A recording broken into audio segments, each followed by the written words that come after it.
穿越高武世界，我竟然觉醒了最废天赋控使术。卧槽，他觉醒了个啥？哈哈哈！控使术这特喵算什么天赋 ？F 班叶清河觉醒天赋，天赋名称控使术，效果是能控制目标的大便。这特喵不是让人拉稀吗？史上最废天赋，哈哈哈哈！叶清河尴尬的恨不得挖个坑把自己埋了。叶清河，你以后是不是得改名叫秦始皇啊？回家种田去吧，起码种田挑粪轻松一点。叶清河怒了，一怒之下，此敌赵群的铁直接炸开。我操！他脸色铁青，额头冒汗，两腿疯狂颤抖。难道这就是我的天赋？于是他再次集中精神锁定赵钱，赵钱瞬间控制住，喷得满地都是。叶清河，你给我等着！随后夹着腿疯狂跑向厕所，全场顿时一片寂静，没人再敢说话。这时觉醒 S 级天赋的好基友尚明走过。女娲老爷，你这天赋真特喵的有味道啊！好像也不是完全没用。觉醒仪式结束后，叶清河成了全校的名人。快看，那就是秦始皇叶清河。离他远点，听说他能让你当场拉裤。别理他们，你这天赋虽然奇葩，但实战效果炸裂啊！赵钱那傻狗现在还在厕所蹲着呢，可这也太什么？你知道有多少人羡慕你能让赵钱当众出丑吗？就在此时，赵钱带着几个跟班拦住去了。叶清河，你特喵的找死是吧？敢让老子在全校面前？怎么还想再来一次？赵钱脸色一变，你什么你？想打架来找我啊？你们两个给我等着！看到没？你这天赋威慑力十足啊！叶清河心里莫名轻松了不少。也许这天赋真没那么糟糕。下午，叶清河被叫到学校的训练场，校长、几位战斗导师以及军方派来的观察员站在场边，神情严肃。叶清河，你的天赋很特殊，我们需要进一步测试。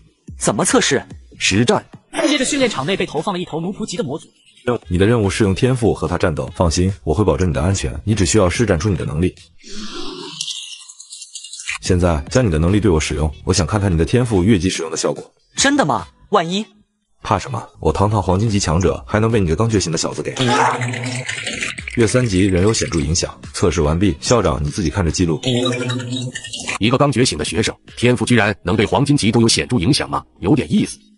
你这个天赋史无前例，本身应该归属于1级，但是又因为你表现突出，可以作用于他人使其丧失战斗能力，甚至能跨越等级影响黄金级，所以目前无法为你的天赋定级。不过从今天的表现来看，你的天赋确实有实战价值。您的意思是？以你的表现来看，接下来的分班你加入练班没问题，希望你不要辜负这份独特的才能。怎么样？校长说我的天赋无法定级，无法定级，那就是独一无二的意思，太溜了老叶。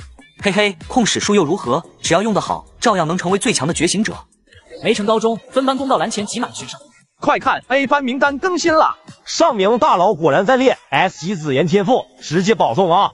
等等，这个叶清河是？卧槽，秦始皇！开什么玩笑？叶清河那种垃圾天赋也配进 A 班？就在此时，叶清河也走了过来。叶清河，你凭什么能进 A 班？赵钱立即狼人天赋让他浑身散发着危险气息。校长办公室3楼右转，不服可以去申诉。赵钱，想找事吗？有本事冲我来啊！叶清河，别躲在别人后面，你以为靠那种恶心的能力就能混进 A 班？做梦！不服，要不要再试试我的天赋？别以为我怕你 ，A 班不是靠小伎俩就能待的地方。赵钱，你除了会放狠话还会什么？要不咱们现在练练？赵钱脸色难看，嘴中冷哼一声离开了。A 班教室内，我是你们的班主任秦月 ，C 级天赋数据解析，黄金级觉醒者，是你们今后的班主任。今天第一课是让你们了解这个世界的真相。100年前，魔族撕裂天空，入侵人界，人类与魔族交战毫不停歇，无数生灵几近消亡。物种灭绝的警钟已然敲响，人类仅勉强守护着10%的净土。下面我为大家介绍人类和魔族的等级。觉醒者等级分为黑铁、青铜、白银、黄金、星辰、皓月、曜日、君王道传说9级。老师就是黄金级觉醒者，你们初始觉醒等级都为黑铁级，而魔族分为奴仆、士兵、战将、领主、君主、魔王、魔帝，与人类等级一一对应。天赋的等级只是起点，真正的强者是那些能将天赋开发到极致的人。明天开始实战训练，这次实战很重要，是评估你们能力的一次测试，所有人做好准备。下课后，学生们陆续离开教室，叶清河则被秦月叫住。叶清河，校长和军方对你很感兴趣，但 A 班不会给你特殊待遇。我明白，你的天赋很特殊，但特殊并不意味着强大，希望你能好好利用你的天赋，不然你依旧会被淘汰。谢谢老师提醒。走出教室，尚明仍站在墙边等他。走吧，秦始皇老爷，我看你是想试试使到临头的滋味了。我叫叶清河，我觉醒的是控使术，我现在在学校组织的实战考核现场，一想到我的对手要被控使术折磨，我就想笑。今天的考核规则很简单，我会安排你们对战的人选，你们只需要发挥到最好即可。第一场考核，尚明对战王坤。王坤的岩石之躯可是 B 级天赋，防御力在 A 班绝对是数一数二的。尚明的紫妍可是 S 级天赋，这下有好戏看了。明哥加油！王坤是赵钱的头号狗腿子，小心别被他阴到了。让你看看什么是 S 级的实力。紫妍，我的防御连赵钱大哥的爪牙都扛不住，就算你是 S 级天赋又如何？岩石之躯，承让。卧槽，一招就一招，这就是 S 级天赋的威力吗？尚明胜，叶清河正要上去祝贺，忽然发现旁边赵钱阴冷地盯着他。别高兴太早，待会我会让你知道什么才是真正的 A 级天赋。考核第2场，叶清河对战赵钱。此言一出，观众席上的议论声更大。那个秦始皇，这把应该赵钱赢吧？听说他上次让赵钱当众出手，那只是偷袭得手而已，正面战斗，赵钱能把他撕碎。擂台上，赵钱瞬间完成变身，整个人呈现出狂暴状态。这气息大家都是刚觉醒的，他咋就比我们强那么多？听说他家里花钱给他买了很多魔晶，供他修炼用。控使术顺流而下，没用，这一周我经历了无数次特训，锻炼自己的忍耐力，就算小荷才露尖尖角，我也能给憋回去。认输吧，你的小把戏对我没用了。控使术飞流直下3000尺。发生了什么？那个秦始皇居然赢了，好臭，受不了了！经常憋屎的都知道，憋得越久，释放的一瞬间冲击就越猛。一直以普通强度憋着，突然加重力度，神仙来了也憋不住这一下。平手，赵钱失去战斗能力，胜者为叶清河。此时医疗队迅速赶来，将赵钱抬上担架。下次我一定会赢。卧槽，你是真溜啊！观众席上爆发出热烈的掌声和欢呼声，那些曾经嘲笑叶清河的学生全都看得目瞪脑呆。尚明冲上擂台，扶住摇摇欲坠的叶清河。干得漂亮啊！你那招飞流直下3000尺太绝了！没想到控使术还能这么用，太可怕了，连赵钱都扛不住。以后千万别惹这家伙。第2天上课时间，根据昨天的对战情况，我推举尚明作为 A 班的班长，有人持反对意见吗？秦月扫视同学们一周，见没人反对后，便打开一个箱子。今天开始魔能修炼课程，这将决定你们未来是成为战场上的利剑，还是魔族脚下的烂泥。魔能修炼有2种途径，最基础的是通过冥想吸收空气中游离的魔力。每个觉醒者体内都有一个魔力漩涡，随着不断的修炼，魔力漩涡会逐渐扩大，储存的魔力也会越多。魔力提升也是觉醒者等级晋升的必要条件。而第2种方法，魔晶，接下来要讲的，给我刻在脑子里，绝对不可越级吸收。黑铁、青铜级只能吸收奴仆级，白银、黄金级对应士兵级，达到更高的等级才能吸收战将级魔晶，否则走火入魔，甚至爆体而亡。魔晶的魔力利用率通常仅有50%左右，当然天赋越高，利用率也会越强。学院每周为 A 班学院配发1颗奴仆级魔晶。尚明，你来分发一下。等叶清河领到自己那颗时，发现晶体出奇的冰凉，他余光一瞥，发现赵钱竟然掏出了更大的一枚魔晶。看清楚，不过是奴仆级魔晶，而且品质更好。我家每天都能弄到1颗，某些废物天赋的穷鬼，要不是学校，恐怕一辈子都见不到这种好东西。现在给我闭嘴，开始实操训练，像冥想一样，引导魔晶中的魔力吸收进自己的魔力漩涡中。闭眼，用你们的意识去触碰魔晶，记住，要像海绵一样缓慢汲取能量。叶清河很快将魔晶吸收完毕。我去，不对劲啊！秦月导师不是说普通学院能有50%吸收就不错了？我怎么感觉至少有80%被完美转化了？老叶，你感觉如何？头疼？你呢？还行吧，我感觉我吸收了大概70%左右。秦老师说 S 级天赋通常能有6到7成的利用率，看来我算是达标了。你呢？我能吸收80%左右。我去，真的吗？你这天赋果然不一般啊！替我保密，我可不想树大招风。有你的，晚上请你喝恢复药剂。回家路上，叶清河掏出那枚魔晶残渣，每周1颗的配额根本不够，按照这个速度，我要猴年马月才能突破青铜级啊！哟，愁眉苦脸的干嘛呢？你怎么在这？我在想魔晶的事，1周1颗太少了，根本不够用。我有个路子，想不想赚点外快？什么意思？我爸是火焰佣兵团的团长，白银级觉醒者。这周末他们要出城清剿一个奴仆级魔族巢穴，可以带我们2个见习生去长长见识。能分到魔晶吗？当然，按规矩，见习生能分到一部分战利品，运气好的话，一次能弄到2、3颗呢。会不会太危险了？我们才黑铁级。放心，那个巢穴早就被侦查清楚了，只有20多头奴仆级魔兽。我爸白银级，带10个青铜队员去，就是去收割的。而且你的控时术简直就是控制神技，好不好？好，我去。这才对嘛！周6早上5点，北城门集合，记得穿耐脏的衣服，带够干粮和水。北城门处，这是我老爹，火焰佣兵团团长，白银级巅峰强者。叔叔好。记住规矩，你们2个只负责外围警戒和战利品收集，遇到任何异常立刻发射信号弹。叶清和2人慎重的点了点头。现在出发。我叫洛红，你们叫我红姐就行。这个是驱魔粉，撒在身上能掩盖人类气息。队伍在沉默中前行了半个多小时，叶清河神经紧绷。突然，上天炎举起手，前方300米，目标巢穴，按计划行动。小明，你带叶小子去西侧高地观测。尚明兴奋地拽着叶清河离开，来到一处小土坡后面，远处有10几个奴仆级魔族正在游荡。运气不错，都是最低等的魔物。看好了，我爸他们要动手了。只见上天炎双手一伸，7道火柱冲天而起，将整个巢穴围绕其中。魔族们顿时大乱，紧接着佣兵团的觉醒者同时发动攻击，火球、冰锥如雨点般落下。太轻松了，根本用不着我们出手。话音刚落，叶清河突然感觉一阵恶寒，猛地转头一看，竟然是3只大型魔物绕了过来。小心，顺流而下。这不是普通的魔物，虽然还是奴仆级，但是已经对应我们青铜级了。管你什么级别，顺流而下，顺流而下，顺流而下。这时红姐也跑过来支援，干得漂亮，虽然有点不雅观。2位小朋友，你们挺不错嘛。很轻松，我们还解决了几只大的，我觉得我们每人至少能分到2个魔晶。片刻之后，所有魔物全部被解决，大家开始清理战利品。叶清河发现地上都是魔物的排泄物和啃食过的骨头。怎么了？不对劲，这些粪便的量太多了。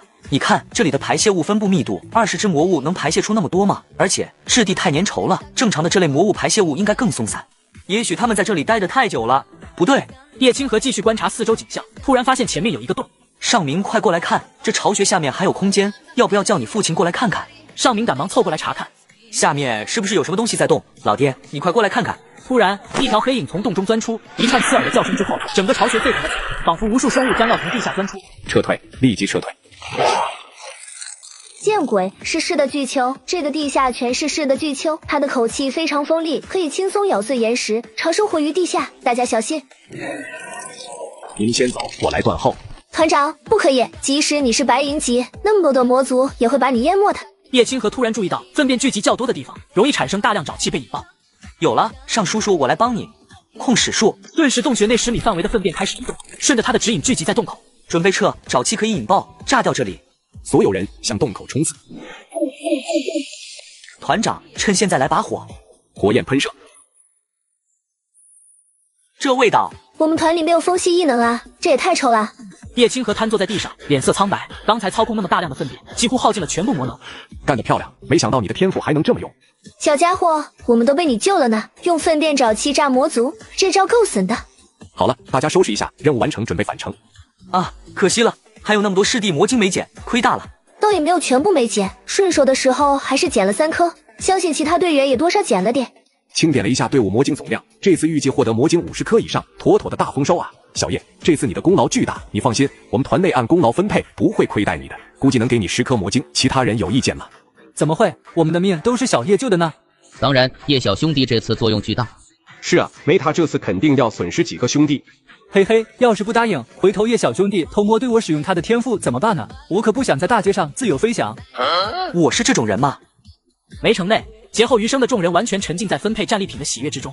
65颗，整整65颗魔晶，这次赚大了。按之前商量好的，分10颗给叶清河，余下的按我们佣兵团的规矩分配。叶清河此次历练获得整整10颗，顶得上学校分配2个半月的额度了。尚明也拿到了3颗魔晶。这次探险虽然危机重重，但也收获满满。时间飞逝，距离高2结束还剩下2周。叶清河吸收完最后1颗魔晶后，终于是突破到了青铜级，并且天赋又有了新的招式。嘿嘿，这招太阴了，不知道哪个幸运儿会最先体验到呢？不会又是赵钱吧？逆流而上，顺流而下，逆流而上，顺流而下。此招可谓丧尽天良，灭绝人性。听说了吗？这届高考没成，没有一个人考上华夏学府。毕竟是华夏学府呀，举全国之力创办的大学。听说里面最低都是 A 级天赋 ，S 级也多如牛毛，甚至还有传说中的。安静。想必大家也有所耳闻，梅城中学今年也就是你们的高3学长，没有一个考上华夏学府的。那是他们不行，我可已经突破青铜级了，等到明年高考时，说不定都白银级了。华夏学府还不是手拿把掐的。天啊，我的天赋漩涡才扩大了4倍，他怎么就青铜级了？赵钱家里每天都给他提供1颗魔晶，你能比吗？恐怕现在连尚明都打不过他了吧？卧槽，我魔晶吸收率高达80%也才突破，没想到赵钱都青铜高阶了，不愧是超能力战士啊！很好，我对你们这一届很有信心。接下来讲另一个重要的事情，下周是你们的期末考试。组队狩猎积分制：第一，3人一组，自由组队；第二，狩猎区域为城外的迷踪森林，里面栖息着大量低等级魔族；第三，按猎杀魔族数量评分，都是奴仆级魔族，不同魔族积分也不同，考前会发放计分器，自动计入击杀的魔族；第四，考核时间为期1天，在日落前回到10点结算。记住 ，A 班不是保险箱，本次全校考核，表现不佳的队伍会被踢出 A 班，表现优异的则可以破格入选。老规矩，咱俩一组。还差一个。请问你们的队伍还缺人吗？我的天赋可以变成一只雨燕，大幅提升速度。李小雨害羞的看了一眼尚明，发现尚明也在看他，顿时害羞极了。你们的队伍输出已经很强了，我可以提供侦查能力。叶清河顿时明白了李小雨的小心思，于是贱兮兮的看着尚明。那个老叶，你怎么看呢？我们确实需要个侦查手，那就这么定了吧。那我去把队伍名单给秦老师，你俩商讨一下战术。10几分钟后，怎么样，明哥聊得如何啊？我们就聊了一下战术。不是老哥，你行不行啊？和妹子独处真聊战术。就在此时，赵钱又走了过来。我已经突破青铜级了，你们这些还在黑铁的废物，拿什么和我斗？你欠揍来了，我看他是狗改不了吃屎，来找屎吃。老子是狼人，不是狗，而且我可是已经青铜级了，你的小伎俩还能对我起？为什么？我都高他一个级别了。叶清河，你给我等着，期末考试我要你好看，我一定会回来的。啧，好好的富二代公子哥，天天来招惹叶清河干什么？丢脸丢上瘾了吗？放学后，叶清河独自来到觉醒者市场，准备选用一把趁手的武器。他手里还有12万多，这是他大半年来跟着佣兵团攒下的积蓄。小哥，看看这个，差那么高，只要8万。叶清河突然想到自己对手被控制的屎尿混流，这时候近身过去比。不要，这也太恶心了。老板，给我推荐远程攻击武器。是小叶啊。你怎么会在这摆摊呢？这是我们佣兵团的收支来源之一，大刀的魔晶，收获的各种物资武器都由我负责在这售卖。小叶，你第一次卖武器，姐姐给你打8折。原来如此，我的预算10万左右。试试这个魔能喷射器，青铜级武器哦，抽能后可以发射3次，威力相当于当前等级全力一击，原价150万，就收你10万好了。看在我们那么熟的情况下，对付被你特殊照顾过的魔族，效果绝对不错。交易完成后，叶清河又买了一些基础装备才离去。第二天，所有人被送到考试区域。全体注意，考试区域已经到达，请不要越过军方设置的警戒线。考核区域内已经做过安全处理，只有低级的魔族游荡，擅离安全区域者，后果自负。叶清河3人刚走进树林，就被赵钱带着小弟堵住了。嘿嘿，老子等你们很久了。赵钱，你脑子被门夹了，考核期间私斗是要被开除的。开除？这荒郊野岭的，谁看得见？赵老大，尚明交给我，这次我一定要他好看。有了赵老大花30万打造专防火焰的玄龟甲，这次尚明死定了。你爸知道你这么败家吗？另一边，刘飞已经和李小雨对上了。李小雨，哥哥陪你玩玩。变态。嘿嘿，我的天赋虽然只是 C 级腿力强化，但是论速度，班里没几个人能比得上我。这匕首也是赵老大重金采购的，上面淬了毒油，要是刮到你一下，我不介意亲自帮你吸出来哟。这次没有人护着你了，而我已经突破青铜级了，让我看看你的控使术有多厉害。顺流而下。你以为我这大半年掰练的，我早就适应了。什么？为了打败你，我每天吃饭都会加10斤泻药，现在这点感觉对我来说就是挠痒痒。卧槽，老子3观尽碎啊！这是什么魔鬼训练法？另一边，尚明的紫炎确实对王坤造成不了多少伤害。你以为你的护甲能全部覆盖身体吗？紫炎游龙。叶清河，给我站住！卧槽，你别过来啊，兄弟，至于吗？飞流直下3000尺。哈哈哈哈！来战！只要我不憋屎，你的控使术就对我无效。太臭了，我受不了了，你们打我撤了。老叶，交给你了，我去追小雨。赵钱，你赢了。什么？论意志力，我甘拜下风。再打下去，这片森林就要成化粪池了。给我站住！王坤、刘飞，给我追！奔波逃窜了10分钟，3人发现不仅没和赵钱拉开距离，反而越来越近。呜，你不要过来呀，太恶心了！卧槽，这疯狗都这样了还在追吗？不行，再这样下去，他体内屎都快拉完了，不能再耗下去了。老爷，你别想不开啊！这疯狗已经青铜级了，而且现在失了心智，只想和你玩命，不都很难对付他？谁说只有他青铜级了？小兔崽子，终于不跑了，拿命来！逆流而上，顺流而下，逆流而上，顺流而下。此招可谓丧尽天良，灭绝人性，让呼之欲出的污秽之物感受到大肠的挽留，让经过消化系统重重磨难的五谷轮回之物回到最初的温暖的家里。拥有钢铁般意志的男人终究还是承受不住，轰然倒地。两个小弟慌忙过来抬起赵钱，你们等着，我们一定会回来的。哟，赵钱的两个小弟还有义气的，为什么这么说？哪有义气了？你要是浑身沾屎，我绝对不来救你走，滚蛋！被赵钱这么一耽误，时间已经临近中午了，我们要加快速度了，只剩半天时间了。小雨，麻烦你帮忙侦查一下附近。这天赋真方便，喜欢人家就直说，胡说什么？我只是……小心，有魔族朝你们冲过去了。顺流而下。不行，以后和你配合还是用远程技能好了，太膈应了。但这也太方便了吧，这么轻松就解决了一只魔族。5分到手，走吧，再接再厉。直到太阳落山后，叶青和3人也才击杀5头魔族，总共获得25分。这样太慢了，按照这个速度，我们可能连前5都进不了。去这里，地形狭窄，适合埋伏。那里可能有近10只魔族，我们对付得了吗？别怕，小雨，咱们明哥可是 S 级天赋，距离青铜级也只有1步之遥了，他会保护好你的。走吧，试试我的新玩具。李小雨变作雨燕在前方侦查，很快飞回来报告好消息。前面有个小水潭，聚集了至少8只魔族，还有2只獠牙猪在被他们围剿。一波肥啊！我们还可以捡个漏，等这些魔族快要解决掉2只獠牙猪时，从背后偷袭。老规矩，你先强控他们，我再补刀。小雨，你负责接应。很快，3人躲在石头后面观察，前方30米处，一只受伤的野猪正在被围攻。突然，野猪一声震耳欲聋的咆哮，令人毛骨悚然的变化随之发生。士兵级，这只獠牙猪进阶了，撤不撤？士兵级对应白银和黄金级，哪怕是仓促之间晋级，境界不稳，也不是我们几个黑铁青铜能对付的。你看那边地面下好像还有空间。叶清河望着漆黑的坑洞若有所思，这让他联想到跟随佣兵团试炼时，那个魔族巢穴之下也有类似的地下通道。我去探查一下那个坑洞，你们俩在这藏着，或者躲远点，帮我盯着獠牙猪，不要被獠牙猪发现了。就在叶清河深入坑洞之后，獠牙猪目光转向了叶清河前面的地方。糟了，叶清河好像被发现了，如果被堵在洞内就惨了。尚明咬咬牙，战胜了心中的恐惧。蠢猪，你过来呀！怪物血红的眼睛终于从坑洞挪开，转向尚明这边，锁定2人，后腿一蹬，如炮弹般冲，散开！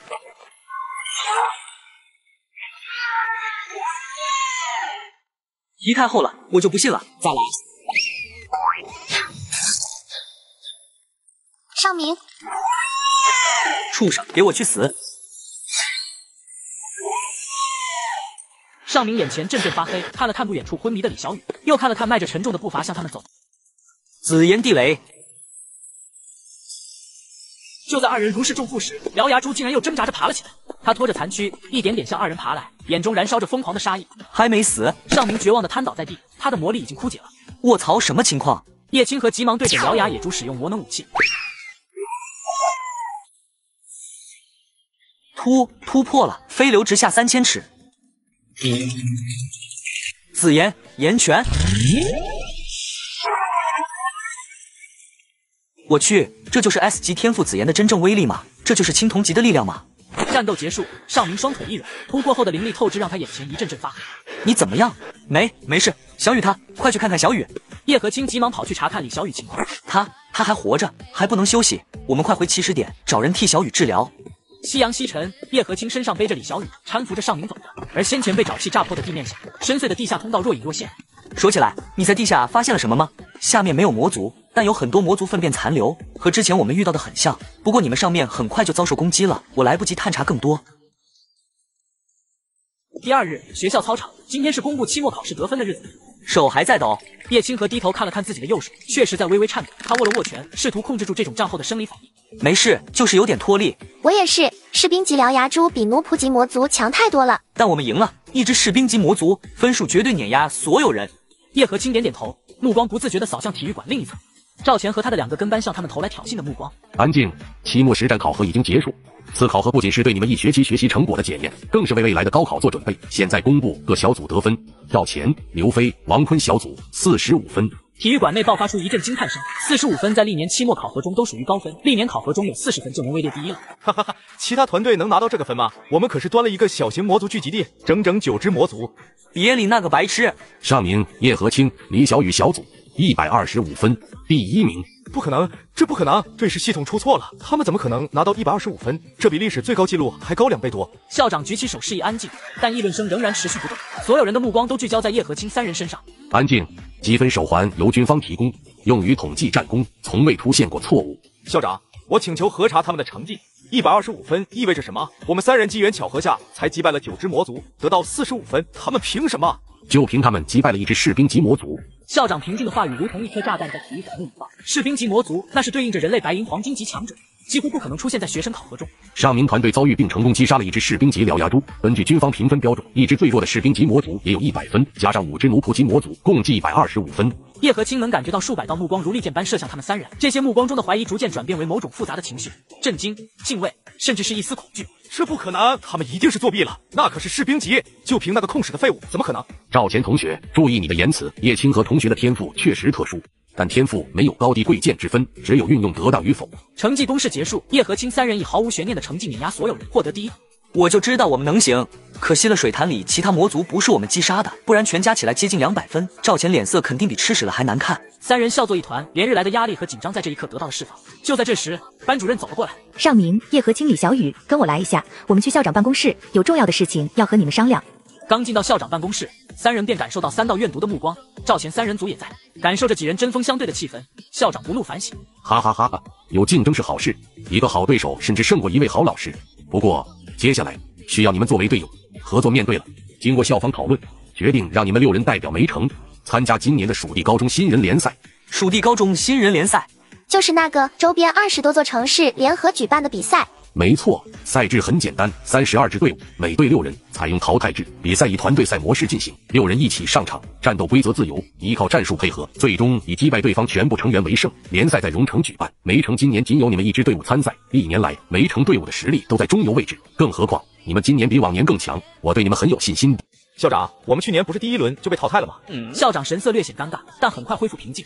今年不同，你们的实力比去年的队伍更强，尤其是上明突破青铜级后，我们有机会冲击前8。如果你们能进前8，学校会给予丰厚的奖励，包括高阶修炼资源、特殊武技秘籍，甚至如果你们能进入决赛，也就是获得第1名，大赛主办方会奖励进入云顶仙宫修炼7天的资格。云顶仙宫，云顶仙宫可是传说中的修炼圣地，位于峨眉山顶，据说里面的灵气浓度是外界的数10倍，一天顶得上1个月的苦修。众人全部目瞪口呆，畅想着自己在里面修行1日千里的模样。所以好好准备吧，比赛1个月后开始，比赛地点荣城，我希望你们能创造奇迹。修炼室内，叶清河盘坐在巨灵阵中央，周身萦绕着淡淡的黄棕色光晕，这是他控使术特有的灵力波动。自从校长宣布6人将代表梅城参加多城联赛后，学校便开放了最高规格的修炼资源，供他们提升实力。而此刻叶清河已经来到了青铜中阶，控使术的操控精度和范围都有了明显提升。尚明，你的境界稳定了吗？多亏了校长给的紫灵晶，我甚至觉得自己离青铜中阶也不远了。不远处，王吞一拳轰向另一块测试石碑。哈哈哈，我终于突破了。你这防御力估计能硬扛上明的紫炎了。就在此时，赵钱从门外走进来，手里捏着一份资料。哼，上明算什么东西？我搞到了这次参赛队伍的情报。你又特么想找事？那你们还看不看了？上明也懒得和他计较，众人立刻围了上去。最强的队伍毫无疑问是荣城，他们的一队更是全员怪物。荣城一队队长萧云婷，双 S 级天赋，冥神，掌握雷霆的力量，传说能引动天雷，青铜中阶，有单挑斩杀士兵级魔族的战绩。副队长林吞吞 S 级天赋，饕餮，掌握魔族饕餮的力量，能将吃掉的物品全部化为魔力，青铜高阶，曾一人抵挡住3只士兵级魔族，并拖到队友支援。其余4人全部 S 级天赋，等级全员达到青铜级。这夸张的队伍名单让众人一阵心凉，声音戛然而止，整个修炼室里寂静无声。这种怪物真的能打赢吗？对面最弱的都顶得上我们这边最强的上明吧？还有那个林吞吞，他吃什么长大的？觉醒到现在不过1年的时间，他怎么就青铜高阶了？管他什么双 S 级还是 S 级，既然参赛了，就别想着退缩。除了荣城一队，还有几个夺亚热门队伍。荣城2队队长楚天狂 S 级天赋嗜血，化身为嗜血狂魔，成为强悍的战斗机器，但是会失去理智，敌友不分，无法和一队成员配合，所以才被安排在2队。虽然是2队，但他是本次参赛选手中唯一一个论个人实力能和萧云婷抗衡的选手。其余4人全部1级天赋，全员青铜出阶。荣城4队队长杨达拉 S 级天赋，能量压缩，将体内魔力极度压缩，然后失控爆炸，化身人形炸药，威力惊人，无人愿意和他一战。不过爆炸敌我不分，实力青铜出阶。我们真的能进8强吗？这几个队伍我们一个都对付不了。就在这时，校长走了进来，脸上带着得意洋洋的笑容。大伙那么低落啊？没事，认识到差距是好事。不过我给大家带来了一个好消息，大伙要不要听一听？众人都将视线转到校长身上，疑惑此时能有什么好消息。你们第一轮的对手是花城队。花城队队长陈峰 A 级天赋，实力青铜出街，其余5人2个 A 级天赋，3个 B 级天赋，全员黑铁巅峰。第一轮是花城队，总不至于一轮游了。花城队，这不就是送分题吗？我们这边4个青铜级对上黑铁，简直轻而易举，再加上某人。别高兴太早，就算赢了花城队，第2场可没有什么弱队让我们遇上了，直接遇到荣城的队伍都有可能。但是我们还有秘密武器。什么秘密武器？你的控使术啊！叶青和嘴角抽搐，但心里却莫名燃起一丝斗志。好了，距离比赛还有2周，我要继续加练了。比赛前夕，众人乘坐高铁来到了荣城这个大城市，而花城队这边，队长陈峰显得异常兴奋。抽签结果出来了，我们对阵梅城队。真的就是去年一轮游的那个梅城？没错，他们今年虽然有个刚突破青铜级的，但整体实力应该还是和我们相当。我查过资料，他们有个叫叶清河的，天赋是控制排泄物。休息室里顿时爆发出一阵大笑。这是什么奇葩天赋？比赛时他要干嘛？用屎砸人吗？好了，别轻敌，上名的紫妍还是很有威胁的，赵钱的狼人形态近战也很强，但他们配合肯定不行。我听说赵钱和那个叶清河有矛盾，团队战最容易出问题。所以我们的策略是，留言你来拖住上名，我用疾风步牵制赵钱，其他人速战速决解决剩下4个，他们就崩了。尤其是那个控使的，我可不想被那种恶心的东西碰到。花城队那么多年还有进入第2轮，但这次我们要创造奇迹，今天我们要让所有人记住我们的名字。与此同时，梅城队的休息室里，叶青和郑盯着墙上挂着的对阵表发呆。紧张，现在就紧张了，后面对战更强的对手怎么办？我在想，花城队现在一定觉得抽到我们是好签。那当然，去年我们一轮游的战绩摆在那里，所以要不要给他们一个难以忘却的回忆？什么回忆？叶青和压低声音说了几句，上明的眼睛渐渐睁大，赵钱先是一愣，随即露出罕见的笑容。够阴险，我喜欢。这不太好吧？比赛又没规定不能用这招，我支持。叶青和一脸的坏笑，花城队不是觉得他们是软柿子吗？巧了，他们也觉得花城队是不可多得的软柿子，待会儿就让他们知道什么叫做不战而屈人之兵。我是叶清河，接下来我要用控使术在新人联赛上杀出一条死路。接下来是花城队对战梅城队，下面宣读比赛规则：6人队伍参赛，不得攻击投降者，一方无选手在场上者判负。下面我宣布，比赛开始。比赛刚一开始，叶清河就悄然施展天赋，花城队的陈峰突然僵在了原地。卧槽，什么情况？队长，你怎么了？不是我，请选手保持安静。花城队的各位，你们没事吧？要不要叫医护人员？陈峰现在整个人都在发抖，他正在经历人生中最艰难的一场战斗，与生理本能的对抗。比赛！队长，别！他们怎么了？是不是吃坏肚子了？等等，那个声音该不会是……裁判终于意识到情况不对，快步走到花城队面前。你们还能比赛吗？我们能。哈哈哈哈！我的天啊，这是在表演喜剧吗？是你干的。我怎么了？我们裁判，我们弃权。什么？弃权？我们弃权？厕所，我要厕所。你的天赋越来越狠了，对手境界全部低于我，对上我的天赋根本毫无抵抗之力，干得漂亮！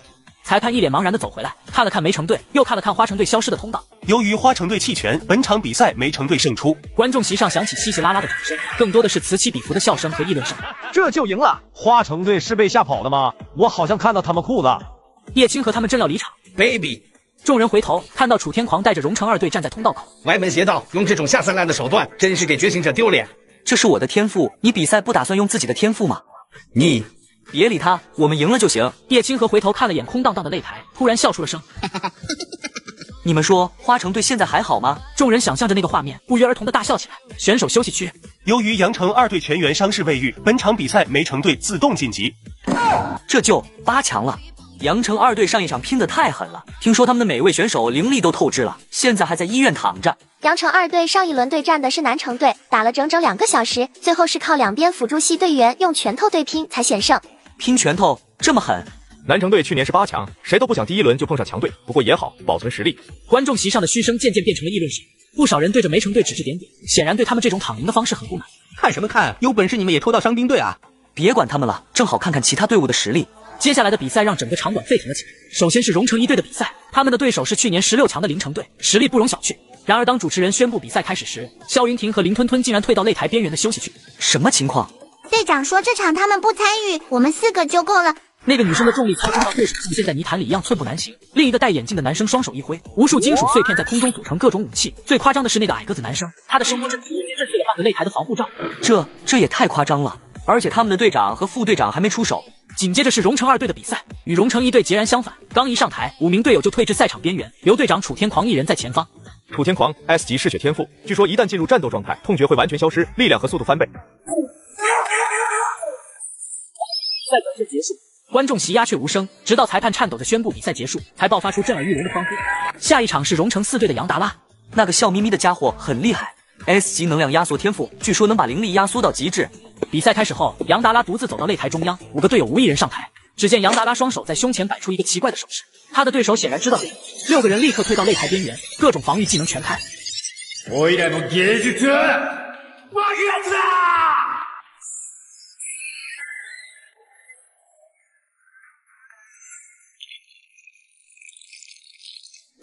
这算什么比赛？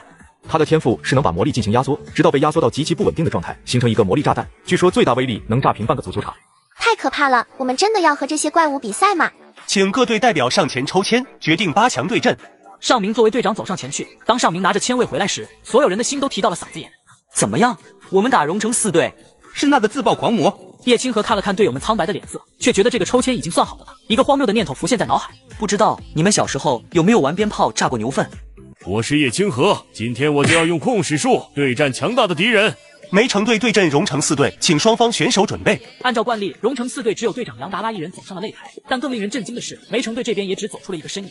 什么情况？梅城队也打算单挑？等等，那是秦始皇叶清河，他手里怎么还拿着把伞？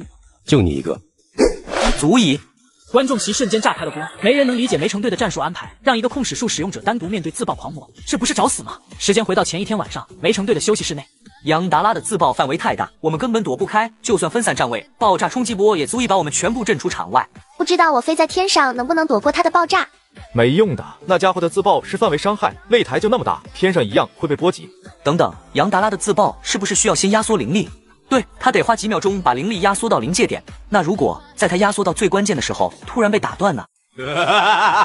交给我就好了，你们相信我，明天让我一个人上场。比赛开始。杨达拉立刻双手合十，熟悉的起手式，他的身体开始发出微光，周围的空气因为灵力压缩而出现扭曲。叶清河没有动，只是优雅的将伞尖轻轻点地，没人注意到一丝棕色的灵力已经顺着地面悄然蔓延。我らの芸術，飞流直下3000尺。杨达拉的表情瞬间凝固，他的肚子发出一阵雷鸣般的咕噜声，压缩到一半的灵力突然紊乱起来。什么情况？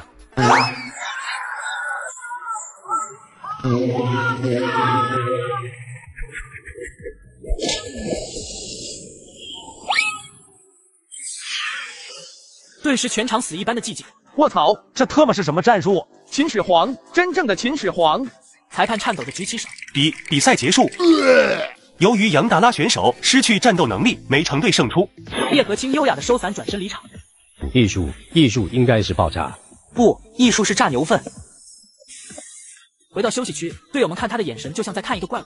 你早就计划好了，压缩灵力需要高度集中精神，而人在某些特殊时刻是很难集中注意力的。哈哈哈，天才，你真特喵是个天才。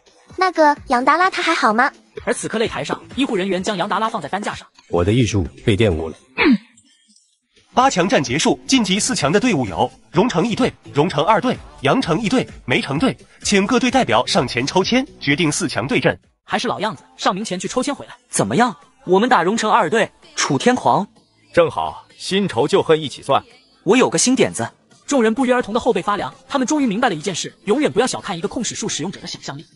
下面出场的是梅城队对阵荣城2队。裁判的声音在赛场上空回荡，观众席爆发出震耳欲聋的欢呼。梅城的小子们，我们可没有杨达拉那么好对付了。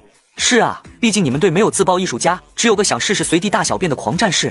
观众席上顿时响起一阵哄笑，楚天狂的脸色瞬间阴沉下来。比赛开始。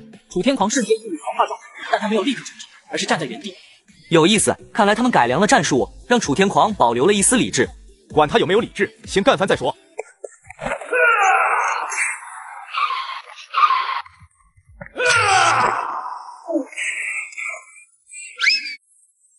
该死，力量差太多了。飞流直下3000尺。卧槽，又来！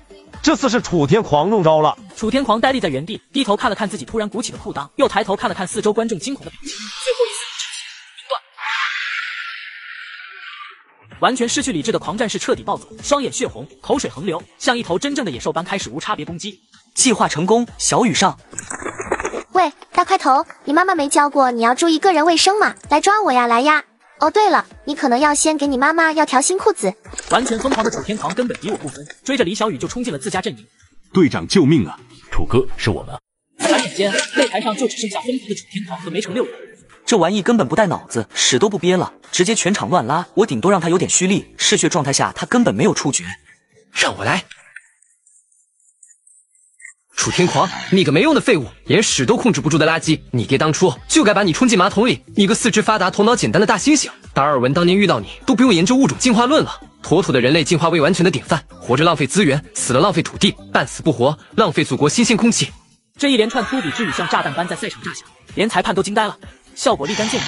楚天狂血红的眼睛立刻锁定了刘飞，发出一声震耳，像一辆失控的卡车般冲了过来。刘飞站在擂台边缘，嘴角露出一丝计谋得逞的微笑。出界了，楚天狂出界，比赛结束，梅城队胜出。整个场馆瞬间沸腾，观众席上无数人为梅城队呐喊：我们赢了，赢了，进决赛了！叶清河看着被抬回来的刘飞，竖起了大拇指，演技一流。刘飞嘴角还挂血迹，全身剧烈的疼痛让他已经说不出话来。无需多言，刘飞也竖起来大拇指，回应了叶和清，随后看向赵钱，露出灿烂的笑容。医疗室里，刘飞躺在病床上，就他的伤势来看，明天的决赛显然无法参加了。你没必要那么拼的，我们一起出手，迟早能耗死那个光有力气没脑子的白痴。但那样你们要损失太多魔力了，指不定还要带伤，这样明天的决赛你们就没法全胜参加了。我不一样 ，C 级天赋，非铁技，想必我是这次比赛中最弱的一个选手了。我能来到这里，完全是托了老大你的福。其实从小到大，我一直在承蒙你的照顾。我的家庭本不富裕，甚至说得上是贫穷。是老大你给了我父母一份工作，并且一直带着我们，视我们为兄弟。尽管老大你风评不好，但你本性不坏，对我们的好也是真的。我和王坤虽然不说，但都一直记得你的恩情。但是我也不想一直当混子，混子也有希望证明自己的一天。我亏欠你的太多了，用命都换不完。我也想为老大你做点什么，但是我太弱了，我能做的也只有那么多了。相顾无言，听着小弟的真情流露，赵钱也不知道该如何回应。谢谢你，老大。尽说些煽情的话。我是老大，应该我保护你们，下次别逞英雄了。下午，决赛的钟声响彻整个中央竞技场。我是叶清河，今天我就要用共识术夺冠。大家好，这里是新人联赛总决赛现场，下面是荣城一队决战梅城队，比赛开始。李小雨瞬间化身雨燕飞向高空，5倍重力，气流斩，反转重力。小妹妹，别挣扎了，你是伤不到我的。10倍重力。李小雨失去战斗能力，出局。另一边战场，岩石装甲全复式，金属风暴。你这岩石是纸糊的吗？中看不中用啊！坚持攻击，没用的金属圆盾。王坤失去战斗能力，出局。而赵钱这边，对手让他有种无力感。高频音波，狼人不过如此，共振。又一道危险的音波在空中形成可见的波纹，与先前未散去的音波接触的刹那，空间仿佛都在激荡。尚明的对手叫周烨 ，S 级天赋冰晶；紫妍龙腾，冰晶之强；紫妍游龙，紫妍岩泉，黑洞，味道不错。尚明体内的魔力已经开始见底，看着自己处心积虑的攻击被林吞吞轻易化解，脸上也不由得露出绝望的神色。尚明继续攻击，可是相信我。尚明一咬牙，再次推动体内所剩不多的灵力，双掌推出数颗紫炎弹。林吞吞嘿嘿一笑，再次张开那张飞流直下3000尺。周烨突然身体一僵，脸色变得极为古怪。林吞吞瞪大眼睛，喉咙下意识地滚动一下，将那团东西咽了下去。下一秒，他的脸色由红转青，由青转白，捂着肚子弯下腰来。这什么鬼东西？逆流而上。林吞吞突然剧烈抽搐起来，感觉体内一阵翻江倒海，大嘴不受控制的张开，祸从口出，趴下。一瞬间，各种五谷轮回之物混合体在半空中暴露。而正欲对赵钱补刀的方小迪，直接被污秽物来了一道全身死踏，看着满身的污秽，方小迪竟一声尖叫之后晕倒在地。林吞吞满身难以言喻之物，跪在地上不停干呕。周烨、苏瑶、陈瑞出界，方小迪失去战斗能力，出局。观众席上瞬间沸腾起来。卧槽，发生了什么？哈哈哈哈！林吞吞这是吃坏肚子了。秦始皇，你是我的神。林吞吞看向后方的萧云婷，老大，行了，你也下去吧，就让我来活动活动筋骨吧。决赛擂台上弥漫着诡异的寂静，林吞吞被医护人员抬走后，整个荣城一队只剩下萧云婷一人。你们做的不错，但到此为止了。叶清河感觉喉咙发紧，即使隔着半个擂台，他也能感受到对方身上散发出的压迫感，那是属于 SS 级天赋者的绝对威压。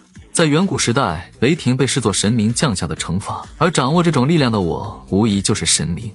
壮哥，逼逼赖赖的，紫炎弹，瞬雷。他人呢？他在天上。凡火怎么伤得到天雷？凡夫俗子竟敢打断神域，违法。上明，不敬神明，略施惩戒。顺流而下。这招挺恶心的，不过命中不了便无碍，对我没用。叶和清冷汗直流，他的控使术需要锁定目标，但面对这种速度，根本命中不了。锁定不了，那就群攻，自由飞翔。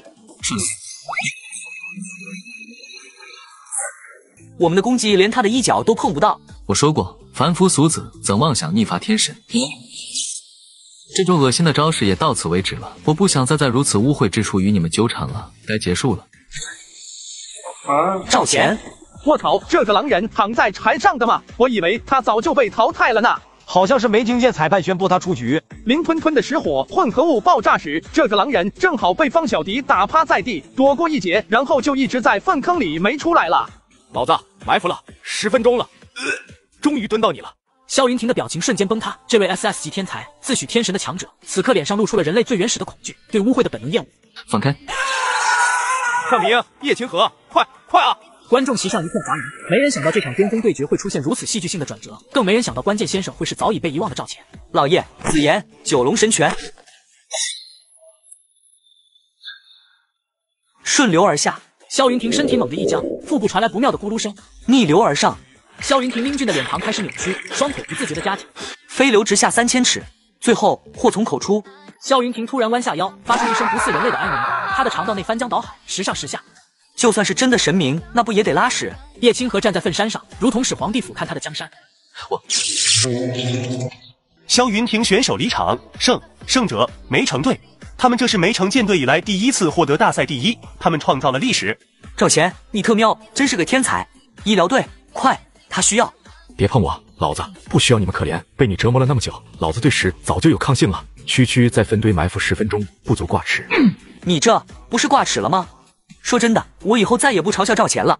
下午颁奖台上，季军阳城一队，季军奖励队长莫千朝获得云顶仙宫7日修炼资格，全队每人10颗士兵级魔晶。亚军荣城一队，奖励正队长萧云霆、副队长林吞吞获得云顶仙宫7日修炼资格，全队每人10颗士兵级魔晶和一件青铜级武器。冠军梅城队，奖励全队获得云顶仙宫7日修炼资格，每人10颗士兵级魔晶和一件白银级武器。不愧是白银级武器，不仅能存储大量魔力，还有加速施法的效果。下次遇见萧云霆，也不怕技能都命中不了他了。现在有请云顶仙宫特使为冠军队伍颁发令牌。这便是云顶仙宫的接引使者。此乃仙宫令，持此令者，可入仙宫修炼7日，仙宫1日，可抵凡尘1月。7日后辰时，仙宫门户自开。小友的天赋倒是别开生面。恭喜，无论我是否轻敌，获得冠军都是你们的本事。叶和清正要回应，却见萧云霆指尖突然跃起一道细小的雷光。不过下次我会全力以赴，你不会再有施展那些特殊手段的机会了。给你提个醒，明年年初有一个集中营，那可不是西南的小打小闹了，全国的怪物们都会参加。一次次的表现也算是获得了集中营的入场券，届时我会与你再战一次。走吧，我们也该为仙宫之行做准备了。天不生我叶清河，世道万古无常业。啥呀？接上集，今天正是云顶仙宫开启的日子，获得资格的有梅城6人、荣城2人，以及阳城的队长莫千愁。由接引使者安排众人乘坐仙鹤直达天宫。仙宫秘境分9重，1重更比1重难，1至3重天想必难不到诸位，4至6重天便各凭实力了，7重天以上更是难于上青天。只有1名仙宫弟子登上过7重天，而大赛成员最高也止步于6重天。本次开启共12个名额，除了比赛奖励的9人外，还有我仙宫弟子3人，每人可在仙宫秘境停留7日，3重天修炼1日抵1周，6重天修炼1日抵1日。若有人能登上9重天，那便真的是天上1天，人间1年。我要登9重天，量力而行。现在诸位请看，每重天之间设有天门，需施展天赋，获得仙宫意识认可，方能前往下一重天。现在就请联赛冠军队伍先入内吧。我先来吧。控使术。灵力触及玉门的瞬间，门上的云纹突然凝固，1秒、2秒，门户纹丝不动。我当是什么惊世天赋，原来真是传闻中的污秽之术。这等上不得台面的把戏，也配扣我仙宫天门？就在此刻，异变陡生，整座门户由晶莹剔透渐渐转为厚重的土黄色，散发出浓郁的大地气息。门户缓缓开启，一股精纯至极的灵力如潮水般涌出。叶清河只觉浑身毛孔舒张，体内控使术灵力竟自主运转起来，在体表形成一层晶莹的琥珀色光膜。不可能，仙宫怎会认可这等污秽？须是仙宫意识沉睡太久，反应略显迟缓。叶小友，请入内吧。接下来，尚明上前展示紫炎天赋，门户瞬间化作土地，萧云腾的雷劫剑一出，整道门灰化为雷霆交织的电缆。天赋无分贵贱，仙宫认可的是道心。这里的灵力浓度至少是外界的2倍，不止，越往上灵力越浓。突然，身旁一声雷鸣，萧云腾的身影早已化作一道雷光，迅速消失在天际。我们几个还是一起走吧，有个照应。可以，直到有人无法前往下一重天后，那人留在原地修炼，其余人继续向前。那个，我能不能跟着你们一起？小老大自己跑了，我能跟你们走一段吗？行吧，不过等到了各自要修炼的地方后，你就离远点吧，不然以你饕餮的本事，魔力全都被你吃完了，我们根本吸收不到。感谢各位。1个时辰后，2重天的门户出现在视野中。运气还算不错，一路上都没有遇见仙宫饲养的妖兽拦路，不然打又打不得，只能绕路。不愧是仙宫秘境啊，只是在里面赶路，都感觉修为在自动提升。谁先上？这次还是我先试试吧。叶清河上前，再次施展控使术，棕褐色灵力触及门扉时，世界好像按下了暂停键。就在气氛尴尬之际，大门渐渐染上土褐色，随着轰隆隆的声音响起，大门缓缓开启。虽然不明所以，叶清河还是一脸黑线的踏进了下一重天。你们开门时也这样吗？要等半天？我一碰门就开了啊。就你最特殊，仙宫之灵碰上你都反应迟钝了。继续往上吧，真正的机缘还在上面呢。仙宫秘境之外，一声古怪的钟鸣，这声音既像钟响，又似某种不可名状的排气声，声音悠长，气势不俗。今天钟声怎么那么频繁？这钟声怎么有点像在放屁？哈哈哈哈！怎么可能？指定是敲钟的人敲歪了，让声音有些怪异吧？也许是吧。而此刻，一个小人从参天金佛体内钻出，小人乃是巨佛化身，于仙宫秘境内观察众人天赋，判断其仙缘是否合格，予以开门。是哪个小兔崽子的天赋？刚刚没看清，是因为在我体内施展控使术的原因吗？老夫何等修为，怎么能被影响到？而且老夫不是器灵吗？怎么会能有人类的这种感受？不行，这要是真被阴了，老夫也没脸坐守这仙宫了。我别！此刻第7重天门处，万剑来朝。这不可能！漂亮，你挺路人。哼，什么人居然敢偷袭我？萧云亭那个怪物，居然真让他闯进去了！他竟然敢无视我，可恶！话音刚落，叶和清3人沿着道路走来。哟，这不是仙宫3位高徒吗？怎么坐在这儿乘凉呢？你们这些下等人！下等什么下等？你们高贵，仙宫高徒，你们是上等人。那请问3位上等人，怎么和我们这些下等货色一样卡在6重天啊？我们只是暂时。哎呀，怎么又暂时上了？再给你们2天，你们也打不开这扇门，装的跟258万似的，结果连个门都打不开。仙宫这环境，养个猪都能成精了，你们就这水平，还好意思说别人？粗鄙！那粗鄙了，话都扯不明白，还在那叽叽喳喳。我话里带一个脏字了吗？某些人不要无能狂怒哟。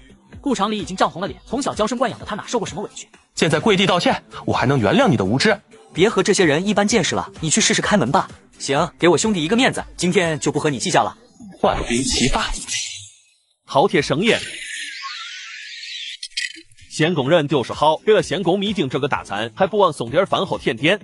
把飞剑还给我，吃下去哪有吐出来的道理？要不你等我拉出来。你给我等着。尚明走向第7重天门，抬手准备施展天赋。省省吧，7重天需要堪比 SS 级的天赋，连我都无法撼动分毫，就你们这群污秽的下等人也配打开？果然上不得台面。你们不是一样吗？半斤八两也叫起来了。他们不是说我们粗鄙吗？君子动口不动手，我们不是君子，那就逆流而上。一股难以形容的翻涌感从腹部直冲喉咙，他死死捂住嘴。使者说过，不得破坏秘境一分一毫。要是知道有人想把排泄物弄在这里，3人终于崩溃地约会了腰间的仙宫令。远处一只小人正注视着一切。这小子的天赋还真有点意思。不过现在仙宫的小年轻也真是实力不咋样，人品还不行。仙宫真是一代不如一代啊！准备好了吗？就剩你没尝试了。叶和清点点头，刚要抬手施展控使术，没想到大门竟然自动打开了。这门自己开了。哈哈哈！可惜顾长林那3个孙子跑得快，不然真想看看他们现在的表情。看来仙宫一是很欣赏你啊，快上去吧，别让萧云婷等急了。叶和清深吸一口气，独自踏上通道。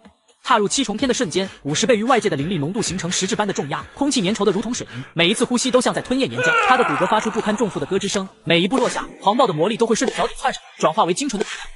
原来如此，以巨大的压力淬体。前方的萧云婷突然回头，她显然没料到会有人能追上来，更没想到这个人会是叶清河。两人你追我赶，终于来到8重门处。雷鸣九霄。